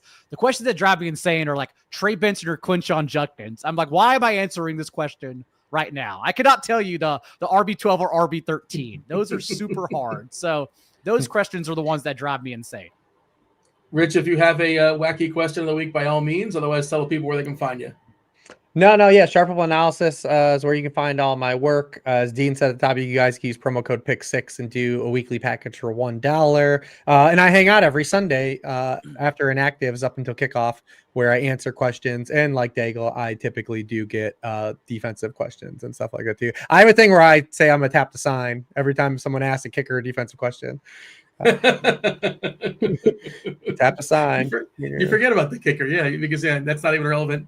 It wasn't. If you're old enough, you remember. If you played long enough, FanDuel used to have a kicker. FanDuel used to rock the kicker, until maybe 5 years ago or so. Yeah.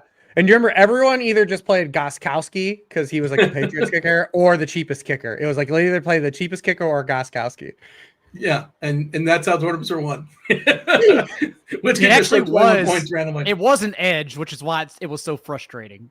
I will say though, last week, team defense is the worst position in fantasy football. It's an absolute travesty that this swings DFS slates.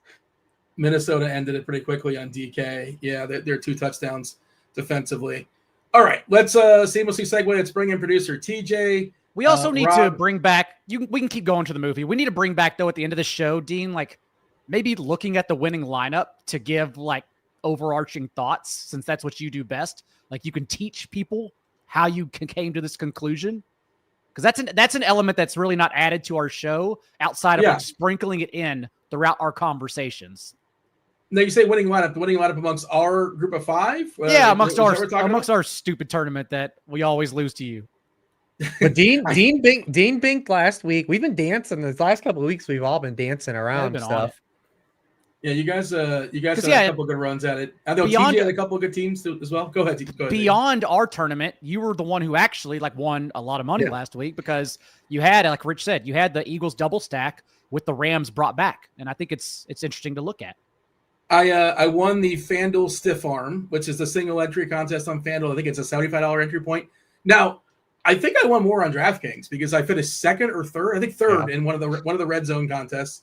And another one I finished 12th or so. So it was and I had Minnesota defense in those teams on DK. Well, you had to, man. That's just how you get there. And, you kind of luck box into it. Figure inexperienced quarterback against a defense that, they're going to be blitzing and all that kind of stuff. And, you don't know, man, dude, I had so many people tell me all week that all the Bengals are safe. Chase Brown, not Chase Brown, Jamar Chase was still the consensus wide receiver 1 in ranks last week. I was like, well, what are we doing? Am I not that you he was a dude you drop or anything, but it's we've done this the last 4 years when a backup quarterback comes in, including with Jamar Chase himself 2 years ago. And those guys take a hit. They do take a hit. He wasn't going to be playing with Joe freaking Burrow. That matters. And it was crazy. Now everyone a week later is the death of the Bengals, right? T. Higgins is wide receiver 40 in ranks now, and Chase Brown is dead, and it's Monday night in Denver should be that's not exactly a fun landing spot. Assuming that Denver defense is as good as at least Lions next week too, man. Lions next week. This is a bad stretch for the Bengals. And they should be 0-3. Like they should have lost both of the first 2 games. Yep. Should they trade for a quarterback, or does it matter? I mean, I'm not saying like a Russ, or it doesn't matter, right? What's the point? That team's not good enough as that Burrow was propping up that roster outside of the receiver. Like they have all their money sunk into the receivers, Burrow and Trey Hendrickson. Like they have no other good defensive linemen. They have no good offensive linemen. It's not a well-built team. Yeah, it's going to be a rough final 14 games for him. All right, let's do it. Let's bring in TJ. Let's talk about Superman. I think Rob is here as well. Rob from Spike Week. TJ, Rob, what's up, boys? Well, I'm not going to stand for the slander anymore, is what I'm going to start with. I'm the one person that didn't get mentioned that we've all been dancing around. And in the first week, 3 of us were within 1 point of each other. So I've also been dancing for that top spot in our little. You also have a couple darts at the first 4 weeks, best ball stuff, right? How many live teams do you have, Rob? I have 2 live teams in. They did 2 versions of this contest. I have one in the first one and one in the second one. So we have one that looks like a really good team. So we're excited for that. I want to stick with football for 2 seconds because I would like to ask. I know you threw out Kate Otten, but with Chris Godwin practicing in full today, are we pivoting off of Kate Otten if he does play on Sunday? Is my first question. Like I said, the Eagles have the #1 DVOA against tight ends, so we should probably just always pivot away from Kate Otten. It's probably a best strategy. But this, even playing Ibuka, that's under the assumption that, again, we're getting even lower ownership because Chris Godwin's active. I don't know. Could very well be wrong. I just have my doubts coming off such a serious injury where he had nothing but setbacks along the way that Chris Godwin's suddenly going to be active and play 50% of routes. There's just no way in my mind. Yeah, my last thing is it sucks for the Carolina Panthers that they're so good against wide receivers because the New England Patriots don't have any wide receivers. So. Dude, they've been rotating in Mac Hollins, so we get some Mac Hollins. Rob, that's your team, right? New England's your team? Yeah, I live like 30 minutes away from Gillette Stadium, and I'm probably taking them in Survivor this week and smashing my head against the wall all day. So that's this is a week you have to pick 2 teams or no? Depends on your tournament. The one I'm in, there's not 2 teams, but Bills didn't get enough ownership last week, which would have been nice if they got over-owned because then you could have just taken them against the Saints this week. But it's a game theory thing, right? Like you want to, I think that's the main thing that people miss in Survivor. Texans are the most popular team this week. Yeah, and why do you want to take a popular Texans team, right? Like you got to pivot off of that. You don't have to take every team. Might as well just pivot off the Texans if they're going to. I ate the chalk with the Saints last week because they the look ahead lines, they were only going to be like a 1.5 favorites like the next 6 weeks. And I was like, I'm not going to use the Seahawks again for another 8 weeks. So I might as well burn them now. Yeah, I ended up going with the Chiefs last week. Oh yeah, great one. Yeah, 9% owned. So we're doing a lot of Survivor content on Spike Week. So if you do want more Survivor talk, you can find our videos. Also, I brought this up before too to Rob. I also do a pick a loser, which I think is the optimal way to play Survivor. I love that. You can only use, so you just can't use I don't know who's terrible this year, the Saints. You just can't keep picking against the Saints every week. Once you use the Saints, you can't use them again. And that's when you kind of do some real game theory because you pick some teams. You're like, well, man, Lions, Chiefs are playing this week, but I think that this is a week I can burn the Chiefs, stuff like that. Like you've got to do some get creative. Speaking of optimal, I forgot, Dean. You asked the question, and I do remember. The best question I had in Discord this week was that someone plays in a no bench league.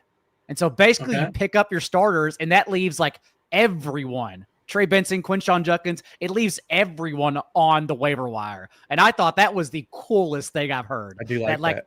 Every waiver wire player is basically startable. You're just playing matchups. Isn't that DFS? That's DFS, right? Sure. That's why I like it so much. You just described DFS. But you still can't get every player because a guy James Cook's not going to get dropped. Right. Okay. Fair enough. You know what I mean? There's no stashing. There's still no overlap either. Yeah. But it is an 11-game main slate. we did not acknowledge the 11th game, Tennessee and Houston, right? We didn't talk about anybody in that game. I'm pretty sure. What's there to say? I don't know. The best defenses on the slate, Tennessee and Houston. Sadly, the defenses, both defenses. Yeah. Sadly, Houston probably should be touchdown favorites. That tells you how bad the Titans are. Like, I don't even disagree with the line at all. But man, that game is going to be. You're not going to see it on Red Zone. That's the running joke with this show. Is that Dean's not going to know what happened in that game. You guys aren't going to see anything on Red Zone because you're anti-Red Zone. It's your worst take possible. That game's Yeah, gonna. I'm pro Red Zone, Dean. I'm with you. The game's gonna have way too much Nick Chubb than anyone wants to see. Also, congratulations if I didn't say that at the top of the show, Dean. Oh, thank you. Yeah. It was a fun week. Also, how dare you say that no one listens to the movie review? Did I actually say that? Well, You're like, everyone leaves for the movie review. You say that all the time, and it doesn't actually happen. Like, we still get a ton of viewers each week for the movie review. All right, let's get a move on and talk about the movie review. This was TJ. No, Rich. Right? Rich picked Superman. Yeah. I think it was Rich, right? Yeah, it was me. Oh, my bad. I thought we gave you guys the choice between this and 28 Years Later, and this was this one out. I have a choice, by the way. I have two options when I get to mine after the Superman. But if you're not aware, Superman was released in last year, I think, 2024, PG-13, 2 hours and change. Here is the summary. If you're not aware of Superman, you're not aware, I'll give you the summary here on Rotten Tomatoes. Segment. It came out like a month ago. Was it this year? I guess it was this year, wasn't it? Amazing. When Superman gets drawn in the conflicts at home and abroad, his actions are questions, given tech billionaire Lex Luthor the opportunity to get the Man of Steel out of the way for good. Will intrepid reporter Lois Lane and Superman's four-legged companion Crypto be able to help him before it's too late? Who knows? All right, Superman. I feel like I have to start with TJ. You've seen this movie probably 17 times at this point. This, of course, is his wheelhouse. I'm sure you've written multiple articles over there at Agents of Fandom. Did you notice anything different? Your 12th time around, TJ. How did you enjoy Superman? This is a new movie. We are going to spoil it before TJ starts. Yes. Yeah. Spoiler warning for Superman. If you haven't seen it yet, come back and hang out with us after you did.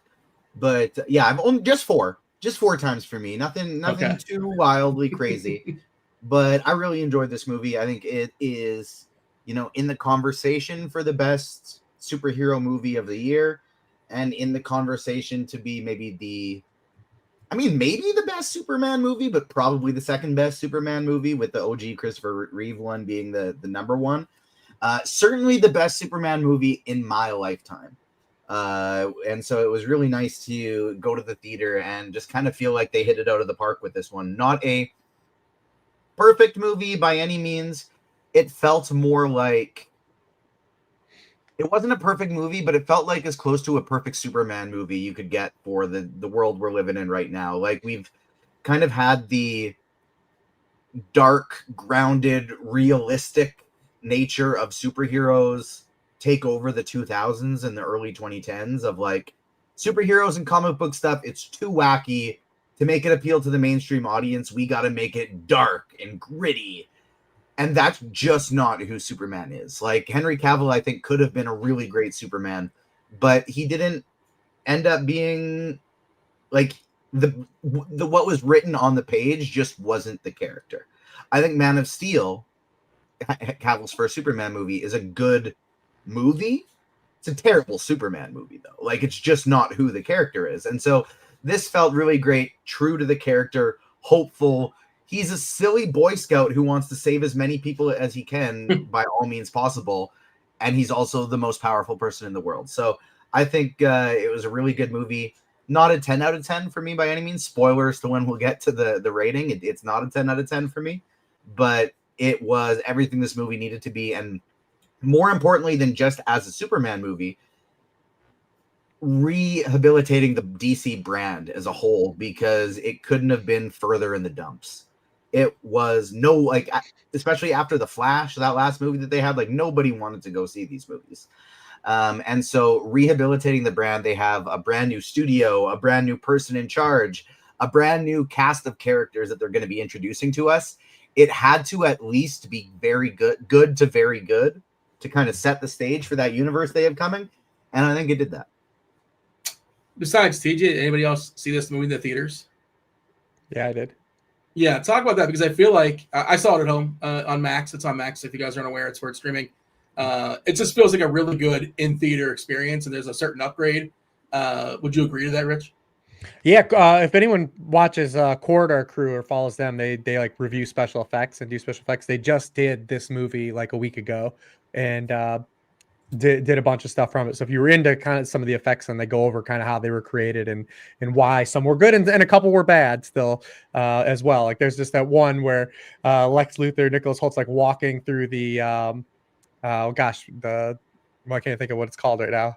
But he's walking through and like doesn't even blink, or like something explodes. The Fortress of Solitude, like something blows up right in front of his eyes, doesn't even blink or like flinch or anything. It's like it's humanly impossible to like do that, but they like added it. It's all added in post as he's like walking through. But there is some real good effects too. But it was a really good theater movie. The colors in this movie are incredible too. So everything in the pocket dimension I could have kind of taken or left, especially visually. Like that didn't really do anything for me. But other than that, I thought like it was pretty great visually. What do you got, Rob? So I'm not a huge fan of Superman in general. I'm not saying this movie. I'm saying just the character in general has never been like a comic book character that I was drawn to. But this is like the interpretation they should be running with for Superman on screen. I think he played the character well. He's supposed to be a character of hope, not a character of brooding. We have that. That's called Batman, right? Like that's they're supposed to be like night and day, and they're always shown in that. Like everything Superman does is usually during the day. Everything that Batman does is at night. We didn't need to turn Superman into that in the last movies. I agree with TJ as well that Cavill could have been a great Superman. I like this movie overall. I'll give my negatives because that's what I do on this show. I think one of the big missteps with the character though is I didn't like sort of how much he got his ass kicked all the time in this movie. I want to see Superman at least establish his dominance early, right? Like show how strong of a figure that this character is in at least one scene. I mean, it is different that they start with him getting his ass kicked, but until the very, very end, I never thought we got to see like legit Superman at his most powerful, which I think we just needed a little more of that throughout this movie. I didn't like the pocket dimension stuff either, TJ. I thought it was like, I just thought we went a little too far, and everything looked good. And I have hope for the universe, but I think they were treading a line of being a little too zany, and they might have walked over it a little bit too much. And I like James Gunn, but like that whole scene where there's just the big alien fight going on while they're having like a legitimate conversation sort of was like, this is a little too much for me right here. I get what they're doing, but I don't love it. I will say Nicholas Hoult is probably the best incarnation we've ever seen of Lex Luthor so far. I think he was phenomenal in the role. And Lois Lane was awesome too. So Brosnan as Lois Lane was freaking incredible. Like she was absolutely perfect. And I like that because that's kind of the first time in a really long time. Pardon me. First time in really, I just ate pizza right before this, and it's still just kind of like getting digested. It's the first time that I've seen a live action Lois Lane I really liked. Shots fired at Gene Hackman, by the way. All right. He was Lex Luthor, right? Wasn't Gene Hackman Lex Luthor? I believe it was. Okay. He was fine. He was fine. It's Rosenbaum if it's not Holt. That was my first time seeing Rachel Brosnahan, as far as I know. I didn't watch. I know people like her. Like the critics really liked her. The Maisel show on Amazon. But I thought she was good as well. She's probably not other things I'm aware of. What do you have, Daigle, as far as your take, your initial thoughts on Superman? Yeah, I went through a roller coaster because I think within 30 minutes, I was telling myself, this is why TJ likes this shit. There's too much going on, and I can't comprehend like where all this stuff is coming from. Then within an hour, I thought maybe there's not enough. in this movie. Maybe they actually did crack the code. And I like when we enter a different universe and suddenly they even put a character that can be literally anything. And that throws in a different element into the movie as a whole. And then whenever they're escaping and they reach the waterfall of color to escape the universe, my thought is, oh, I'm going to show up to the show on Wednesday because, again, I know nothing. I don't even look at anything. I just turn on the movie and press play. I don't hear anything about like the universe or the Marvel universe except what TJ passes along because I support his work. So I don't know what's going on. And I'm like, I'm going to show up to the show and tell them this reminds me of the Superman version of Guardians of the Galaxy. And then we get to the end of the movie and it turns out James Gunn directed this. I genuinely had no idea. And so Guardians of the Galaxy is my favorite Marvel series. That's the one that speaks the most to me, all three of them. So yeah, I thought it was a fun movie. I enjoyed it. I like the character because I don't think it's overbearing Superman. It's not like Superman in your face. It's a guy kind of walking through life, trying to live his other life as well. So I thought it was a good movie. I enjoyed the Peacemaker cameo. That was fun to see John Cena out of nowhere. I appreciated that. And I'm kind of like you, Daigle. The same thing. I'm not somebody that's in this world. I'm not looking at Marvel stuff. Obviously I know the backstory of Superman. I knew there was a dog that was going to be prevalent to some degree in this movie. I didn't know that either. I've seen people, the memes and stuff of crypto. I didn't realize how important to the story he would be. And I got to say, when Lex Luthor, he treats him poorly. Not since like Jack Black and Anchorman that I feel bad. Like, remember Baxter? Poor Baxter got booted off the bridge. He punched Baxter. Like not since Jack Black, punting. I'm in a glass cage of emotion. But I feel like, and I don't know this, and in my brain, I felt like kind of Jar Jar Binks. And again, I'm not in the Star Wars world. Was this divisive? This is kind of a TJ question. Amongst the people in the world, people that are like big in the Superman, was he a character that was established previous to this movie? Oh yeah, I have no idea. Been around forever. Okay, didn't know that. Yeah. And then that was kind of one of the things that's like, that's one of the biggest Superman related characters that they didn't put in a Superman movie yet, which is so foolish considering how much people love dogs and just like some people will go just to see the silly flying dog. It's James Gunn's dog. Oh, really? It's not, but he's inspired by James Gunn's old dog. The video I just put in the chat has the like how they did the dog and everything. Oh, we'll have to check that out. But yeah, did you guys like the dog? Did we like the dog? Crypto was awesome. Yeah, I liked it too. But I thought for some reason I felt like people that'd be one of the reasons why they wouldn't like the movie. Too much dog, but you can't have too much dog, right? People love dogs. I'm sure there is people that dislike too much dog. Yeah, and were they setting up sequels? I feel like they were setting up sequels here. Come on, Dean. Like multiple. Yeah, well, again, I don't know what was the name of like the really lame. Can we make more money, Dean? Can we set up making more money? What Nathan Fillion? Fillion. What was the name of that? His ragtag? I shouldn't say. The Justice Gang. Yeah. That is there a movie already built around that, or is that in the works, or no? So around that, no, because the Justice Gang are very much like a jokey, corporately funded precursor to the eventual Justice League, which is like the main team in the DC universe. And so there are already lots of potentially connected movies like that are going to be with like. We are going to see this Superman character a lot in the next while. The next DC movie coming out is Supergirl, Woman of Tomorrow. So we meet Supergirl right at the end of that. We find out like that's whose dog that is, right? Like he said earlier in the movie, it's more of a foster situation. We find out it was Kara's dog. And so Supergirl is the next movie that's coming out for DC. And he's going to be in it. And then they already announced the not direct sequel to this, but basically sequel. It's called Man of Tomorrow, and the cover art that they've released, it's Lex Luthor. He's got his big armor that he fights Superman in, and they're teaming up in this comic book artwork that they have. So the running theory for Man of Tomorrow, the next movie after Supergirl, which is coming, I believe, 2027, is big bad threat comes to Earth, and Superman and Lex Luthor need to team up to stop it. I love that you wouldn't be able to know that TJ's Canadian until he says the word tomorrow. Tomorrow's a I big I never really do the about. Like my about, I think is usually pretty American sounding, but tomorrow it always comes out.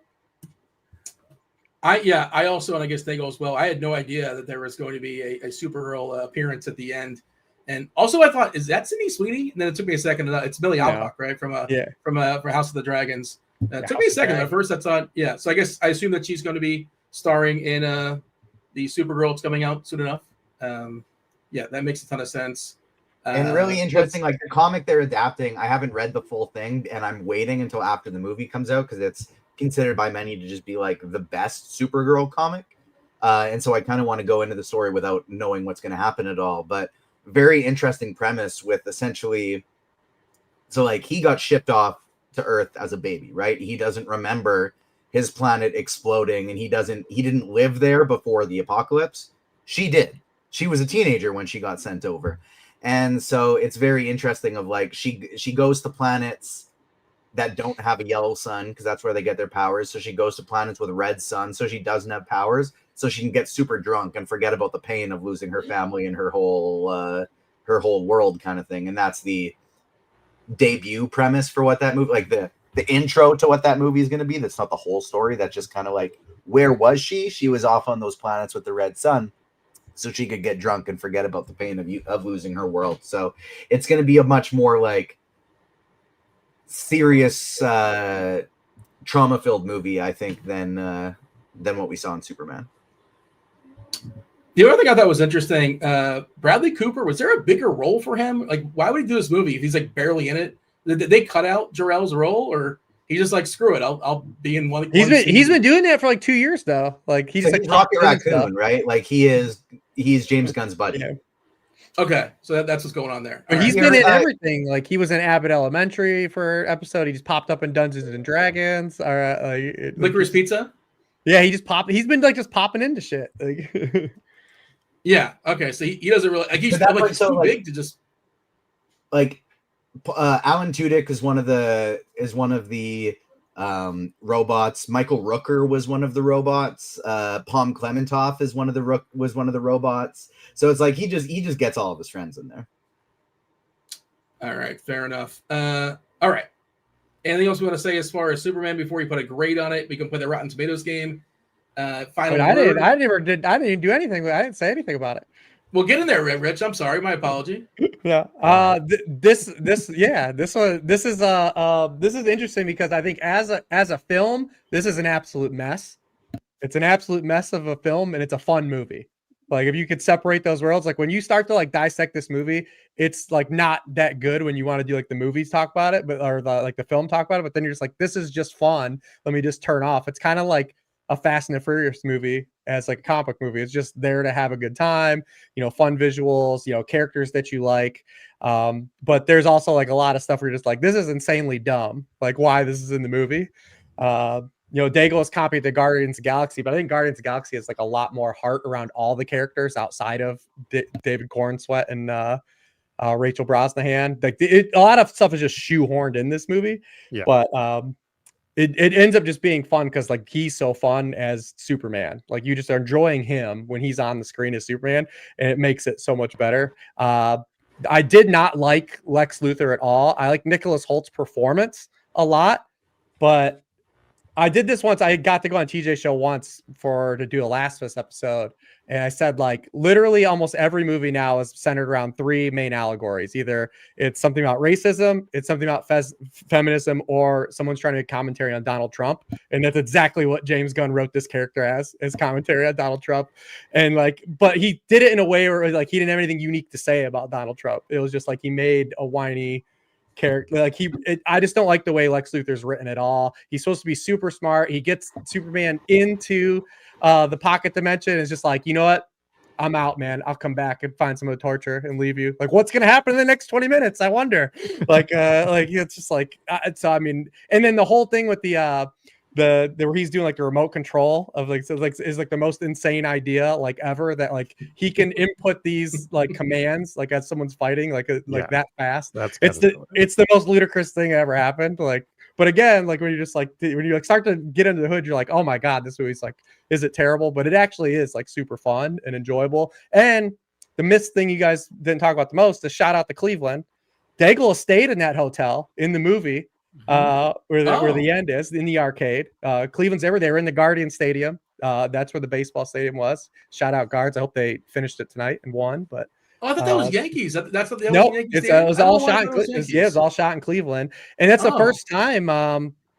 It's the first time, like because they shoot a lot of stuff in Cleveland, they just make it look like New York. Like Spider-Man 2 was shot here. The first Avengers was shot here. They just make it look like New York. This was the first time where they just kind of left it as Cleveland, because Metropolis is is a made up place. It doesn't need to look like anything. Right.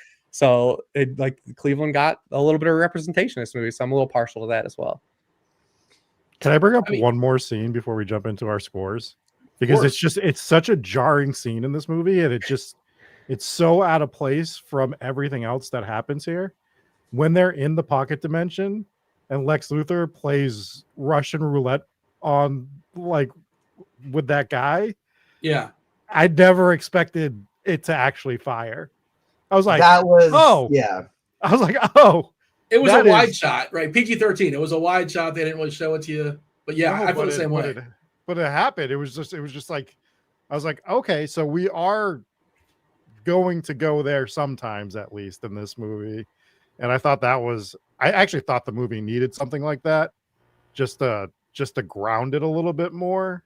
And but it really caught me by surprise, and I just thought it was worth mentioning that scene is definitely juxtaposed to the rest of the movie, which is I think why I understand what you're saying about Rich, but he also, I thought they played the envy really well. And that's always been sort of the Lex Luthor thing, is he's overly envious of Superman.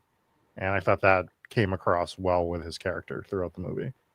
I think it is always just a really tough thing to write a super genius. Like, it's like that a bit with Sister Sage and the boys recently, of like, it's hard to write a super genius when we're all just humans, right? Like, it's kind of, as opposed to actually having your own super genius ideas, you need to more just like conceal things from the audience. And I do think it's a very, very tough thing to write. And so I do like Rob said, how they use the envy to kind of, well, when he's blinded by envy, he's not making the same types of decisions potentially. But another thing I want to add, that I do think it was very interesting that in this movie, more than most other Superman movies, we actually just see him being himself a little bit more. Like, usually he is either the mask of Clark Kent or the mask of Superman. And in this, we really just see him being both himself, with Lois as in a large part of the movie. I would have liked to see a little bit more of the Clark mask. I would have liked to see a little bit more of like Daily Planet reporter, nerd with the glasses on, stumbling around. His dynamic with the Daily Planet, I thought, was a lot of fun. And, we got a lot of Lois, we got a lot of Jimmy, but I would have liked to see a little bit more Daily Planet Clark with that kind of facade going. I would have just liked to see that section get more padded out than the entire Justice Gang, which had no business being in the movie, aside of setting up future IP. Right. Isabella Marcet, who I love, has no business being in this movie. Like, she Guy Gardner was hilarious. Mr. Terrific was awesome. Like, Mr. Terrific was one of the highlights of the movie. I mean, he obviously has the best scene in the movie. What is the best scene? Well, his action scene is the kind of like what there's like the stage piece of the movie. Like, that's what's funny is he gets the best action scene in the movie, not Superman. It was literally the Yondu thing, hey? Like, that was basically that's his jam, firing his whistle around. Like, that was the same scene. Can we do a one shot with a popular rock song in the background? That's like James Gunn's jam. Like, I'm gonna figure a way to get this there. And he's also gonna do something. And he's gonna do something with eyeballs. He's gonna do something with an eyeball in like every movie. Like, he's gonna step on an eyeball, poke an eyeball, do something with an eyeball all the time. All right. Rotten Tomatoes. Rich, you're going to go first.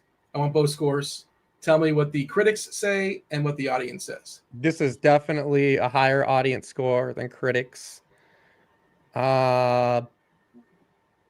Critics, I'll say 78%. And then I'll say this is for audience. because this is a definitely above thumbs up movie. So 90%. All right. Next up, Daigle. I will go.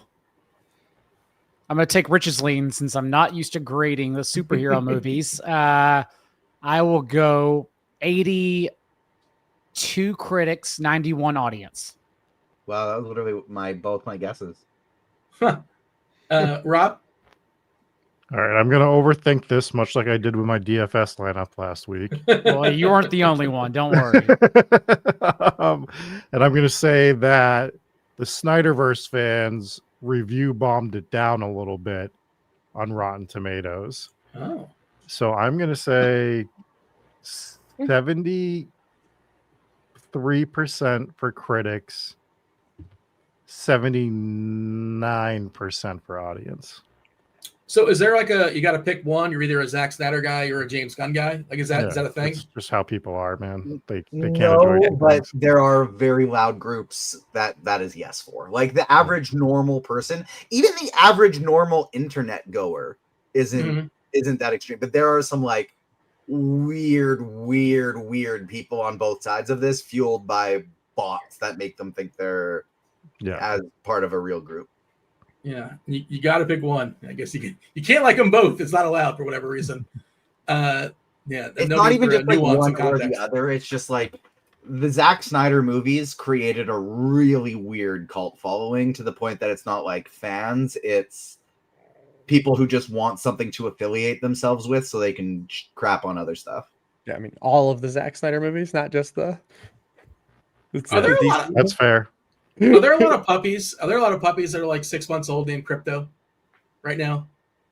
A lot of people name their puppy Crypto, right? Or no? You feel like there's a lot of cryptos right now?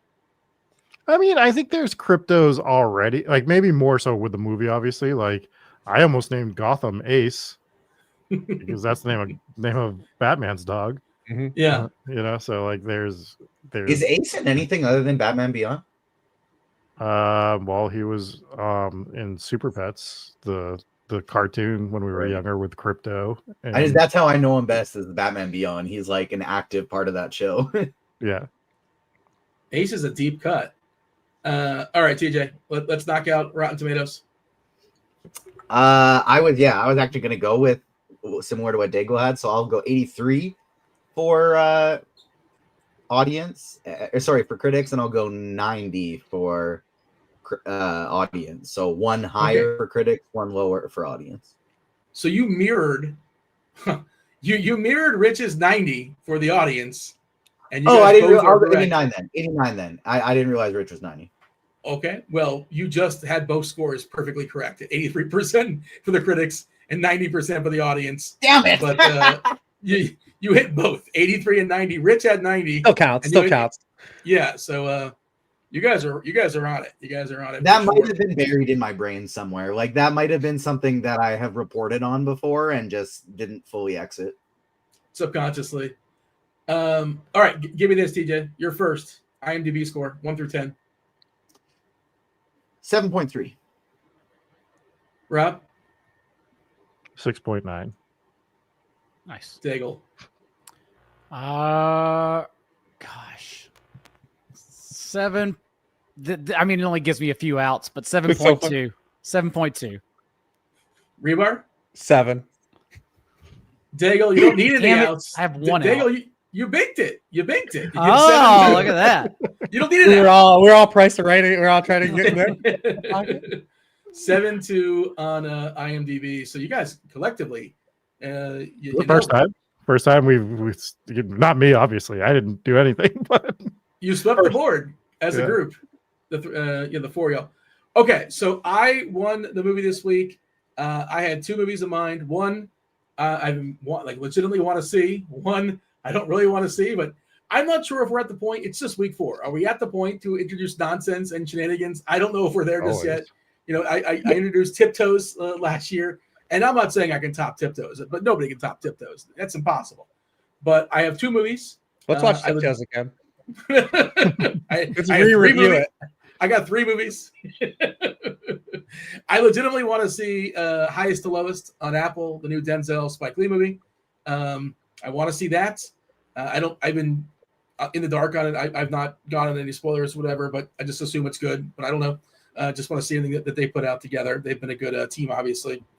And then the other one that I saw, if we want to go on the road of ridiculousness, Netflix has a new movie starring Liam Neeson called Ice Road Vengeance, which looks terrible. I only saw the picture. But it looks like an absolute disaster. So do we want to go down do we want to open this door? Do we want to open Pandora's box? And I'll leave it up to you guys. I want to see. I'm happy to see either one, but we'll keep it democratic. But I don't think. Is anybody aware? Has anybody seen just the art of Ice Road Vengeance? No. It's in the top 10 on Netflix. Sounds like every movie me and Rob grew up with. So. I know it does. I was like, this is the most kick-ass name we've ever said on this show. We have to watch this movie. Is there another Ice Road? Is this like a spinoff? Or is this the original? It's called Ice Road Vengeance. Like, I don't know, because it's got like a colon. I mean, I'm not sure. Ice Road without vengeance isn't overly exciting. Ice Road really start becoming something you want to check out once they have vengeance. I do prefer my Ice Roads with vengeance. Yeah, I thought Liam Neeson was just gonna go comedy for ever since The Naked Gun and just kind of stick to that, pull like a Liam Neeson. But yeah, Ice Road Vengeance is playing right now on Netflix. Again, it looks terrible, but hopefully fun terrible. I don't know. But yeah, I'll leave it to you guys. Rich, do you have a lean, highest to lowest, an Apple? Oh, or no, Ice Road? I'm just gonna let you pick. Well, okay. You want to pass? We'll go to Daigle. Yeah. I'm gonna put the pressure on the crew. We can pick a movie, but don't forget we also have to give our own personal scores for the last movie. But yes. But yeah, the chat's saying nonsense and shenanigans. So I just lean towards what the people want. Right. I'd vote highest to lowest, but I know I'm about to lose the tiebreaker. So You gave me the option of picking a movie that I've never heard of called Ice Road Vengeance. What do you think I'm going to do in this situation? I think you should make us go to the theaters and see one battle after another. I want to see that so bad, but please don't make me go to the theater. I do not have time right now. I definitely want to see it for sure. I mean, they're already saying it's an incredible whatever. I don't want to get caught up with what the critics are saying, but and I love Paul Thomas Anderson. He basically can't miss. But we're going to stay at home for this one. Do we have an official answer? Rob, you didn't really say it. Do you not want to say the word? Do you want to see Ice Road Vengeance? Is that what's going on here? You don't actually want to voice that? All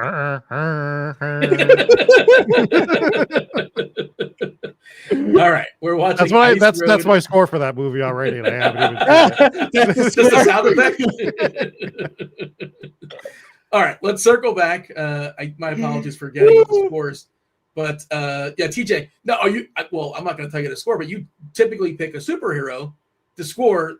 Is the super? No. You're just going to say Superman? Like is that the answer? But you tell me. Yeah, I'm just going to cop out and go Superman because I don't actually feel like that's even ranking this like a 10 out of 10 because I'm not a big Superman guy. I'm like Rob. Like this isn't the character that speaks to me the most, that I have the most interest in, and so I think it is. I think Superman is a actual good ranking for this because I don't think it's anywhere close to a perfect movie. But I do think it's close to a perfect Superman movie.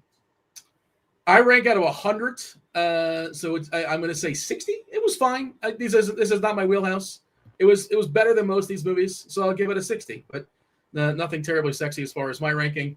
Rob, you rank 1 through 5, I believe. What is your 1 through 5 score on Superman?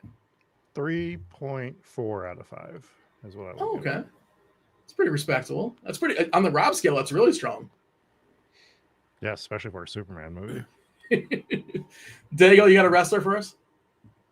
Like the Superman films, there have been many versions, and I think another wrestler who has had many versions that one of the final ones consisted of a lot of color is Naomi Trinity Fatu, who recreated herself over and over again, but eventually, before she won the championship, she did a lot of glow-in-the-dark makeup, light sticks, glow-in-the-dark gear, and all the color reminds me of a James Gunn film. So I'm going to go with Naomi as my score. And we always have to ask, as a fellow wrestling aficionado, does Rob approve of that wrestler? I do. It's a good call. All right. I know where he was going at first, where he said there was many different versions. Like, Yeah. oh, please don't pick Doink. This movie's not Doink. No, it deserves better than that. I was in a fantasy football league with Doink's son. One of the Doinks. There's like 4 different Doinks. I'm not sure That's which a fun Doink. fact. But yeah, I don't know if it's fun, but it's a fact. It definitely There was true. one good Doink. I don't know if his dad was one of the good Doinks. But not I his son, but not Dink. Not Yeah. his little friend. Or not Dink. Dink. Okay, not Dink. Just Or need to make Dink. sure. No. But I remember we hung out together, and he's just called it the honky tonk man for no particular reason. It's like he's got him on his phone. I'm like, this is many years ago. But That's awesome. All right, It's incredible. Hribar, give us a tight end. Yeah, I mean, this one is a layup, right? I mean, Cam Newton, Superman, Jimmy Olsen, Superman's friend. I mean, shout out to G-Reg, 7th Floor Crew. It's got to be Greg Olsen. Yeah, but one of the best announcers now in football too. So shout out that he's turned a second career for himself. Yes, yeah. When we saw him when we were in New Orleans for the Super Bowl, and he was out jogging, and I was like, I wish you were calling the game. He just looked at me, he was nodding. I was like, yeah. I was like, yeah. Remember when they almost had to amputate his leg on the field? No, Yeah, I don't dude. remember that at all. Yeah, that was wild. That was like one of the craziest things ever. Great rapper too. One of the most underrated Miami rappers. The 7th Floor Crew videos are still available on YouTube. They're out there. Yes. Shout out 7th Floor Crew. Yeah, back What in did the you day guys for the think of Hurricanes. the super random Jimmy Olsen, Eve Tessmacher storyline of Jimmy just being a ladies' man who had no interest in it whatsoever? I didn't get it. I wasn't sure what. I didn't really get it. But I felt like there was something in the world of Superman that I There's just no didn't know. like nothing in the world of comics that relates to or anything. He was just a ladies' man. Yeah. Yeah. I know him from the Gemstones. show. The Gemstones. That's how I most know that guy. But Eli Gemstone? I think he's Eli Gemstone, right? I'm fairly certain. But I thought there was something that was missing. I meant to ask, actually, because it was just so weird. I just had no interest in her, and I didn't totally get it. But you're saying that there was no reason for that, TJ. There's no backstory. That was No backstory. He's the just- real Superman in the bedroom, Dean. That's what it is. I've heard of Jimmy Olsen, though. I know that character has been established for many years. But all right, we've rated the movies. We've already decided what movie we're going to see next week. We gave you an hour and a half. If you're still with us, do appreciate hit that like button, do subscribe, turn on those notifications so you know when we go live for week 5. Rob, tell the people where they can find you. You can catch me on Hometown Ghost Stories on Spike Week. And if you live in Massachusetts, October 24th, doing a live show in Weymouth, Massachusetts for Hometown Ghost Stories. So bring your significant other. It's at a brewery. You can get drinks, hear ghost stories, have some laughs, and have fun. Have some laughs with ghost stories. You not heard our story? Have you not heard our show? Is this so it's a live podcast basically? Yeah, but we have a bunch of other stuff going on. It's a huge event. We have music. We have everything. It's gonna be a ton of fun. Awesome. All right. And when was that again? October 24th. All right. TJ, I know Rich and Daigle, they already told the people where you can find them. They already know anyway. They know where they can find you too, TJ. But just in case, if they're not aware, where can they find your stuff? Where can they find your content? Yeah, football wise, basically starting here on Wednesday, you can find me at RotoGrinders every day of the week. I'll be doing the Thursday night show for Showdown tomorrow night. I'll be producing and hosting it with Chop. Friday, I have the Blitz show, which I'll be on with, again, producing and co-hosting with Cardi and Alex Dunlap of Roster Watch. And then Sunday, we have the early morning block, starting with you, Tim, and Bobby for Grinders Live. I'll be producing that. The same for GPP Final Takes with Bime4 and Jordan Vanek, Neil Orfield. And then I'll have to double check who's on Crunch Time. I believe it's myself, Christy, and somebody else, but I'll be hosting that one leading right up to lock as well. All right. Appreciate y'all listening. Movie-wise, Agents of Fandom, at Agents Fandom on TikTok and Twitter, Agents of Fandom everywhere else, on YouTube and wherever you get your podcasts, and agentsofandom.com. We're dropping a ton of stuff lately. I just got to interview the head of Marvel television, streaming, and animation, Brad Winterbaum, to kind of talk about the future of what they got planned for TV and animation. We had some people at the Toronto International Film Festival. So like tons of upcoming movies that aren't out yet. The new Knives Out, Wake Up Dead Man, the new Frankenstein movie, and a bunch that are very highly anticipated this year. We already have reviews for up on the website. Sweet. Sounds good. Daigle, Hribar, for Rob, for TJ, I was Dean. Also for the seventh floor crew. Can't leave them out. Got to shout them out a couple times throughout the show. Greg Olson as well. Go win something this week. Thanks for listening. Come back for week 5. We're out of here. Oh!